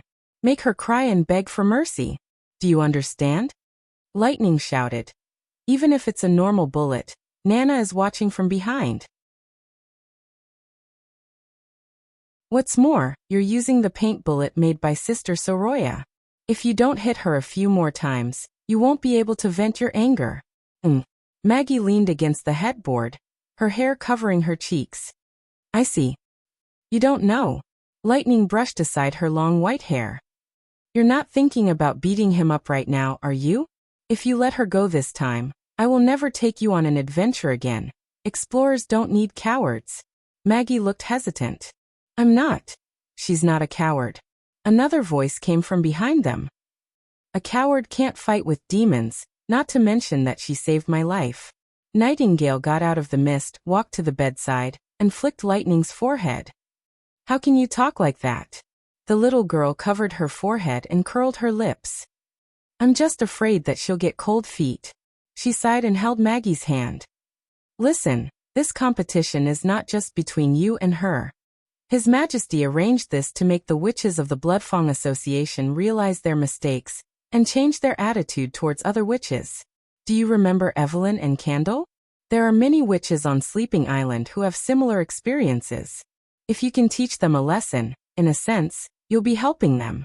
Nightingale paused. So you're not just fighting for yourself, but to protect everyone, just like last time when you fought against demons. Yes. Maggie blinked her eyes and nodded gently. By the way, His Majesty also said that if you win this time, there will be an unlimited supply of ice cream and pepper barbecue for a week, just for you alone. Boo. Her eyes suddenly lit up. The next day, in addition to the guards who were responsible for clearing the field, there were more than 10 witches on the meadow outside the city wall. They gathered around Roland and cheered for Maggie loudly. I won't cheer for you. Softfeathers yawned. You can't hear it anyway. No need. Iffy slowly walked to the center of the field and coldly looked at Maggie, whose body was covered by her long hair. She sneered in her heart. If the number of supporters could win, the church would have unified the whole continent long ago. It's not too late to admit defeat. Otherwise, it's not good to let His Majesty down. I won't lose, Ku. She was slightly stunned. Since when did this guy dare to speak in such a confident tone in front of her? Really? Then you'd better be prepared to be locked in a cage and fall from the sky. You can't lock me up, Maggie said with her head held high. The only person who can catch me in the sky is lightning. As the duel began, Iffy did not waste any time and rushed straight to her opponent. She knew very well that even if Maggie had the God's Stone of Retaliation, she would not be able to defeat her, who had received combat training. His Majesty was wrong about one thing. Combat witches did not only rely on their own abilities to fight, but also their bodies were also deadly weapons. With their extraordinary physical fitness and recovery ability, witches could often withstand more bloody and harsh training. Even if her opponent was a fully armed knight, she was confident that she could defeat him within 10 breaths. Maggie, on the other hand, transformed into a blue bird, quickly spread her wings and flew towards the sky. Is this your way of fighting? Iffy stretched out her arms in the direction of her escape, but the burst of magic power did not capture the target. This is a duel. Where can you escape to? Chirp, chirp. The bird rose higher and higher and soon disappeared, leaving only a string of crisp chirps. Iffy frowned and looked up at the sky. Suddenly, she saw a faint shadow in the direction of the rising sun. Was she using the light to hide herself and launch an unexpected attack? Iffy could not help but sneer. It was a good idea. Unfortunately, her ability did not require her to see the target directly. Even if she was blindfolded, any target within 10 steps of her would be detected by her magic power. This was the branch ability that she had awakened when she became an adult. Moreover, what harm could a fist-sized blue bird do to her? To determine the winner, her opponent would inevitably transform into that ferocious giant again. Just as she was waiting, a cloud covered the sun and the earth instantly darkened.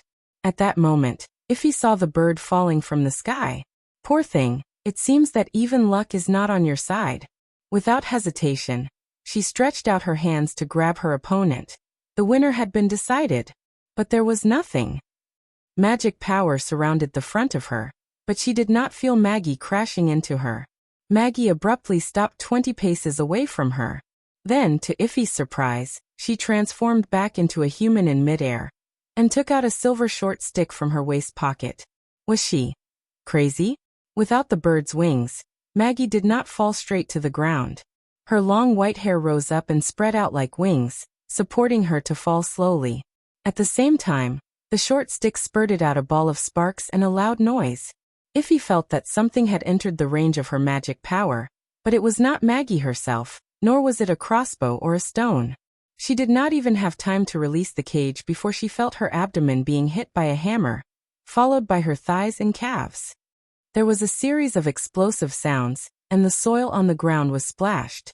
The severe pain made her unable to make any sound, as if her broken legs could no longer support her body. Iffy fell to the ground, clutching her stomach and curling up into a ball. Her consciousness was blurred. Vaguely, she saw a white figure falling in front of her. She used the last of her strength to raise her trembling hand, but her magic no longer responded to her call. You lost, Ku.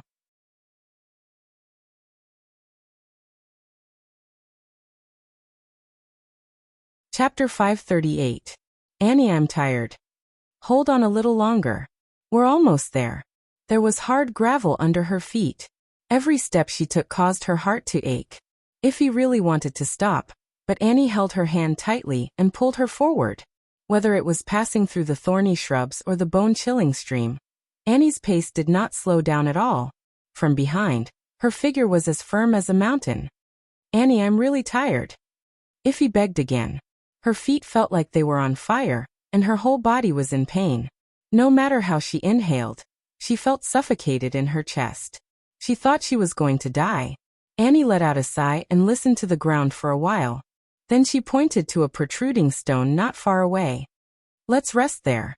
Hearing that they could rest, the last bit of strength rose from the bottom of her heart. She gritted her teeth and walked quickly to the giant stone. Then she collapsed. At this moment, she even wanted to stay here forever. Annie did not sit down immediately. She found a few broken treetops around and surrounded the stone on both sides, so that they could block part of the view. The protruding stone was like a natural roof. Now that there were branches on both sides, it looked more like a nest. Unfortunately, the ground was still bumpy and painful, and the narrow space was not enough for two people to lie down.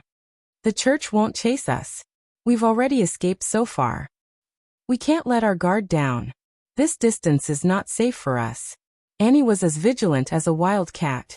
She always pricked up her ears and monitored everything around her. However, she was much tougher than a wild cat. She was used to pain.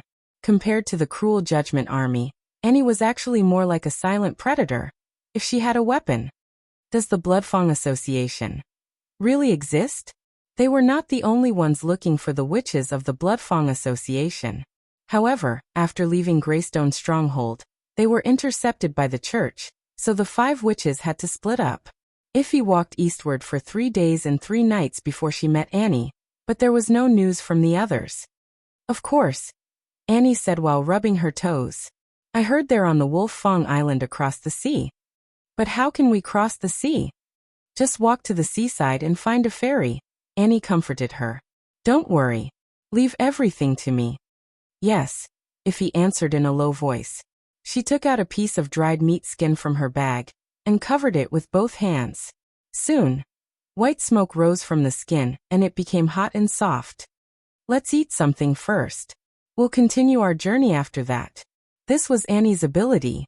Her palms could ignite branches and wooden sticks, and she could also roast food. Iffy gobbled up the piece of meat and swallowed it. She stared at the piece of meat in Annie's hand, drooling. Annie smiled, bit off half of it, and threw it to her. You can eat more. I'm not that hungry.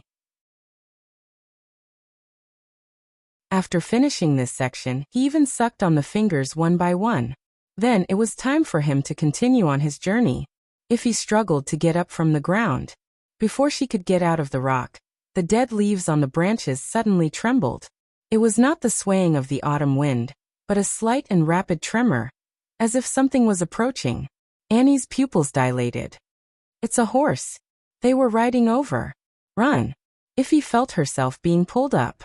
She subconsciously ran a few steps, but the pain in her feet instantly returned to her whole body.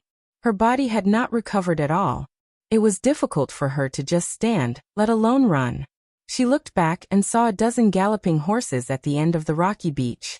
The pursuers were not fast, probably for fear that their horses would break their hooves. But it was enough for the two of them who were running for their lives barefoot. They could not run away. Or rather, they could not run away. Ify broke free from Annie's hand. You go first. I'll carry you. You can't run fast like that. Listen to me. Come on. While she was hesitating, the Judgment Army on their tall horses was getting closer. Ify saw some of them raising their crossbows and throwing spears. At this moment, the bumpy gravel ground suddenly collapsed. The enemy in front of them screamed and fell into the deep pit. The team hurriedly dispersed to both sides, but unexpectedly, the horses all knelt on the ground. A group of figures in blood-red robes appeared in front of the church's pursuers without any warning, as if they had emerged from the ground. The Judgment Army was caught off guard by the crossbows at close range. The enemies who were lucky enough to escape the crossbows could not escape the ambush. In a short while, more than 10 of the church's pursuers were all killed on the rocky beach. Then they quickly stripped them of their armor, food and bags, even the god stone of retaliation. One of them walked in front of them. Are you looking for the Bloodfang Association? How did you know? Ify was surprised. Yes, Your Excellency. Annie pinched her hand eagerly. We're all witches. There are 3 others who got separated on the way. Can you help them? We don't have enough manpower to take care of other witches. The newcomer took off her hood, revealing her short red hair. If your companions can't rely on their own strength to get here, they're not qualified to join the Bloodfang Association. She paused for a moment. Of course, not everyone who gets here can join the Bloodfang Association. Ify felt Annie's hand tighten. What are your abilities? Show me one time. After the two of them performed their abilities, the red-haired woman nodded at Ify. You can go to Archduke Island. She then said to Annie, but you can't. Why? Your Excellency, I'll send someone to send you to other witch organizations, but not the Bloodfang Association. The woman's tone was unquestionable. You can't become a combat witch, and the Bloodfang Association doesn't need a cook. What's there to cry about?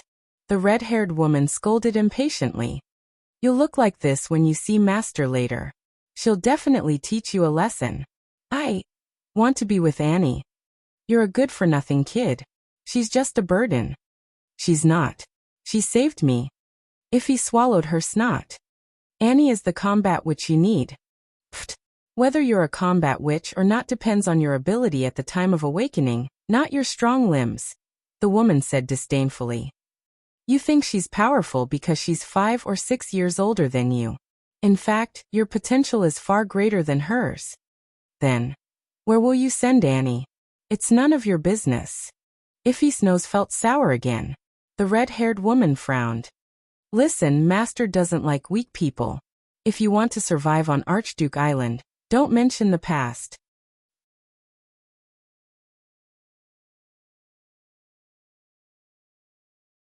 Chapter 539. In the deep underground cave, everyone knelt down to worship a woman in gorgeous clothes. Countless candles were burning quietly, like stars covering the ground. Is this the new kid? Raise your head and let me see. Ify raised her head timidly, but all she saw was a mask reflecting a cold light. At that moment, she really wanted to scream. My name is Heidi Morgan. Don't be afraid. This mask is just to make it easier for me to come and go. The voice was softer than she imagined. From today on, you are a member of the Bloodfang Association. Why? Why can't you accept Annie? Ify gathered her courage and asked. How dare you? The red-haired woman shouted. The other witches also chuckled. as if they were mocking her stupidity. It's okay. Heidi waved her hand, walked down the platform and came to her. Because I can't feed so many witches. She can find her own food. Like a mouse lying in the gutter all day and begging for leftovers? Living like this day after day will wear away all your wildness. Heidi shook her head. The Bloodfang Association needs wild beasts, not mice waiting to be slaughtered. Wild beasts? Iffy could not help repeating. Yes, have you ever seen a rock wolf? She shook her head. They are the symbol of the kingdom of Wolfheart, and also the masters of the mountain cliffs. They can give birth to 3 to 4 cubs in a litter, but not all of them can survive. Do you know why? Heidi said slowly. Because the mother wolf will kill the cubs that can't be fed according to the hunting situation. In this way, the rest of the cubs can get enough food, so that the offspring can survive in the harsh environment of the cliffs. Iffy opened her mouth, but did not know what to say. If the feeding of each cub is reduced, they can survive but only survive. Without enough nutrition, the cubs can't hunt when they grow up. They are no different from trash. They can't step out of the nest, let alone have a chance to reproduce. In the long run, the rock wolf group will disappear completely. What did you think of? Heidi lifted her chin. Child, this is what God has told us. Witches must be like beasts in order to survive the cruel oppression. And the powerful combat witches are naturally the representatives of the entire race, such as you now. The candlelight swayed. Iffy did not hear the cheers, but she felt the invisible force behind her like a tide. It was mixed with the witch's emotions of excitement, exhilaration, and joy, like a silent volcano. After a while she hesitantly asked, "Then what if there is enough food for every wolf pup?" "Then they are not wolves," Heidi smiled. "But dogs." The whip cracked against her back, making a crisp sound. "Idiot, you can't even complete such a small amount of training. You ate so much food for nothing. Tell me, how many lashes is this?" 24. Iffy said through gritted teeth. What answered her was the next lash. Blood and sweat flowed down her back and wet her pants. That's it for today. If the training tomorrow is still like this, the whipping will be doubled. The red-haired woman threw a large piece of steak in the middle of the 4 witches who were being punished. Dinner time is over. I asked Lady Heidi for this extra steak. You guys divide it among yourselves. Remember, no magic power is allowed. The amount of steak was enough to fill the stomachs of the 4 witches. However, the combat training consumed a lot of energy. If they could get more food as a supplement between meals, the possibility of completing the training would be higher. Like beasts, only the strong witches could survive. Iffy glanced at the steak and pounced on the witch closest to her. The secret association was destroyed by the church. I heard that no one could escape. The witch's hand too. The church has set up a camp on the east coast. Those damn nobles. Heidi's face was very ugly. I'll tear them into pieces sooner or later. The witch forces in the kingdom of Wolfheart were destroyed one by one. Only the Bloodfang Association was still struggling. Although Iffy did not understand what it had to do with the nobles on the island, she could sense that the situation was very dangerous. In that case, let me and Sharji get rid of them. It's too late. The church has noticed the Archduke Island. We can't stay here any longer, Heidi said through gritted teeth. Let's go to Sleeping Island. You mean the witch organization that sent the pigeon to deliver the letter last time? Iffy asked. Yes, we can recruit people from there to strengthen the Bloodfang Association. Besides, all this is just temporary. I'll come back here sooner or later. The kingdom of Wolfheart is mine. Damn it, why are these people willing to follow the orders of a little girl? Heidi smashed the glass on the ground. Iffy was silent. In her eyes, most of the witches on the island were just lambs who could not defend themselves against strong enemies. The so-called leader Tilly Wimbledon was the same. If she did not have an extraordinary by her side, she would not be able to hold her position. Maybe it's because she preaches that non-combat witches are equally important? Sharji interrupted. No one wants to be excluded. Ridiculous. She doesn't even think about who took down the Fjord's church. How can anyone believe such nonsense? Tilly's brother, the Lord of the Western region, seems to think so too. That's all made up by them. No one knows better than me what a lord likes. Heidi flew into a rage.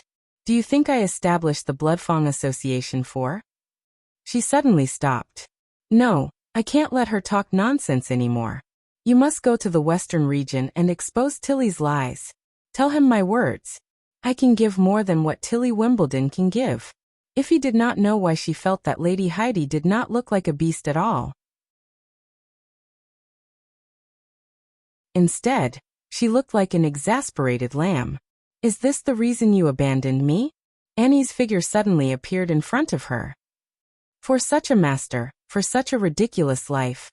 You left me and betrayed my trust in you? No, Annie. Ify was horrified to notice that Annie's face was blank.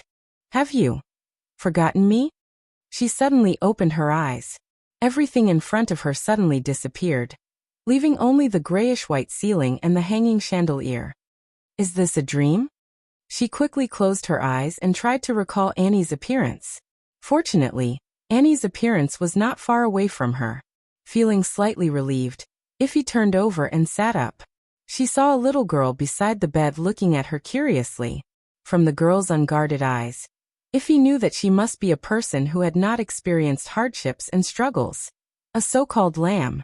Who are you? Nana, she tilted her head and said, did you have a nightmare? At this moment, Ify felt that her back was soaked with cold sweat. Did I say anything? Yes, you kept saying that I'm a beast. I'm a beast. The little girl spread out her hands. Why did you say that? You're not a beast. She bit her lip. You don't understand anything.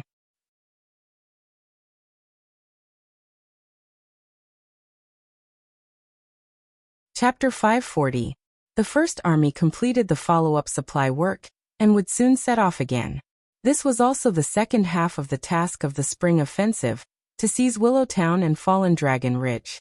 The former would unite the entire western region, while the latter would be the most convenient way to the southern region. Considering that neither of the two towns was easy to defend and difficult to attack, Roland handed over the command to Iron Axe, and did not go with the team. Since they had just conquered King's City, the morale of the army was extremely high. In addition, professional soldiers had gradually formed the embryonic form of a modern army, and they could faithfully carry out combat orders without the Lord leading the army himself. Therefore, Roland was not worried about the result of the battle. As long as they did a good job of reconnaissance and used the artillery unit to steadily advance, the enemy could not make any waves. What he needed to focus on was the reconstruction of the post-war order. Fortunately, Willowtown was not large, so there was no need to set up a fully functional subordinate city hall like the Longsong area. He only needed to arrange corresponding department offices. Now that the border area could provide a group of basic management personnel, it should not be difficult to integrate Willowtown into the political system of Neverwinter. As for Fallen Dragon Ridge, it would be handed over to Countess Spear to manage. After Timothy's downfall, she had sworn allegiance to Roland and agreed to accept the overall management of the western region. In order to help her take over the city and clean up the rebellious nobles, it was necessary to send the First Army to garrison. Moreover, whether it was to further annex the southern region or capture Iron Sand City in the future, Fallen Dragon Ridge was a key transportation route, so another purpose of stationing the army was to prevent accidents. In any case, this city must be under the control of Roland. In this way, the number of the First Army will be tight. After making a plan, Iron Axe frowned and said, there are currently 500 people in King's City, and another 1,000 people in Willowtown and Fallen Dragon Ridge. We can freely mobilize less than 1,500 people, most of whom are artillerymen. I'm afraid that Neverwinter will temporarily lose the ability to take the initiative to attack. How is the training of the new recruits during the months of demons going? Still far from the level of the regular army. He shook his head and said, at least 2 or 3 more months of training. Roland could not help but laugh. When he first formed the militia to fight against the demonic beasts, it only took him a month and a half of training before he had to bite the bullet and climb the city wall. Now that the army was becoming more and more comprehensive, even the qualification standards had increased a lot. In fact, being able to listen to orders, line up, aim at the target, and pull the trigger was already considered a strong army in this era. After all, lining up to be shot would still require them to advance under the enemy's firepower. And here, they were merely aiming at the enemy for target practice. Don't worry, when the time comes, the garrison can be replaced with these new recruits. Let them fight with the nobles' guards. It can be considered a kind of training. Roland said casually. When the emissary delegation returns, Neverwinter will welcome a new population peak. At that time, we can continue to expand the size of the army. Conquering King City was far from the end, and seizing Fallen Dragon Ridge was just the beginning. If everything went well, he hoped to incorporate the entire southernmost region into his territory before the months of demons. If he could obtain a stable supply of Blackwater, he might be able to push the industrial level of Neverwinter to a new level. Not long after Iron Axe left, Nightingale quietly appeared in front of Roland. If he wants to see you. Looking at the Witch of the Bloodfang Association slowly walking into the office, Roland felt some changes. Her steps were not as steady as when she first came, and her long black hair was slightly messy.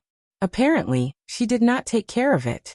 The vigilance and arrogance on her face faded a little, replaced by a sense of confusion and bewilderment. At this moment, she looked more like a girl of her age. Iffy first bowed to Roland, and after a long silence she said, "Your Majesty, what weapon does Maggie use?" Roland had already guessed that she would ask this question. He nodded to Nightingale, who drew out the revolver from her waist and put it on the table. She uses a gun which uses gunpowder to propel the bullets to kill the enemy. He deftly removed the cartridge and poured out the bullets. The bullets used to kill you have been specially modified, so they won't penetrate your body. Otherwise, you would have been dead. Iffy's lips moved as if she wanted to say something, but she swallowed her words at last. Roland picked up a bullet and held it in front of him. Do you see this?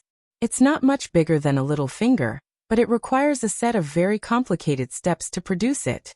In this process, hundreds of ordinary townspeople and 3 witches are required to participate. Those witches are the non-combat witches that you thought were useless. Do you still think so now? She looked hesitant and did not answer for a long time. Roland did not give her too much time to think and continued. Maybe they can't fight you directly with their ability, but what does that mean? An ordinary person can't beat a fierce beast with his fists and feet. But it's still human beings who occupy this world, not those beasts. I prefer to call non-combat witches as auxiliary witches. They can bestow brand new powers to the vast majority of ordinary people through their own abilities, just like guards wielding longswords and shields. With these, humans can easily defeat beasts. In a sense, auxiliary witches are greater than combat witches. But these weapons of yours, they can play a more powerful role in the hands of combat witches, Iffy whispered. This difference is not obvious. At least it can't determine the outcome of a war. Roland shook his head. You can imagine, if you face 10 ordinary soldiers who use the same weapons as you, what are your chances of winning? My territory can produce 7 or 8 of these guns every day, but how many combat witches are there? Moreover, weapons alone are not enough. To maintain the operation of these weapons, we must be equipped with a large production logistics team, in which the role of auxiliary witches is irreplaceable. He reassembled the guns and handed them back to Nightingale. I know it's hard for you to understand this fact at the moment. The reason why human beings are greater than beasts is that they can use their wisdom to create powers that this world has never had. Magic power is undoubtedly the best tool, but you're wasting this talent. He paused for a moment. By the way, in the afternoon, the 1st Army's reserve team will have a live-fire rifle training. I can arrange for you to visit it. At that time, you can use your own eyes to observe what real power is. Times have changed, Iffy. You're tuning in to the Li Mei's Wuxia Whispers YouTube channel. We're so grateful for your support, and don't forget to subscribe to join us on this incredible journey through captivating stories. Your generosity through donations truly makes a world of difference, as it's the primary source of revenue that allows me to expand and enhance this channel for you. Thank you from the bottom of my heart for being a part of this adventure.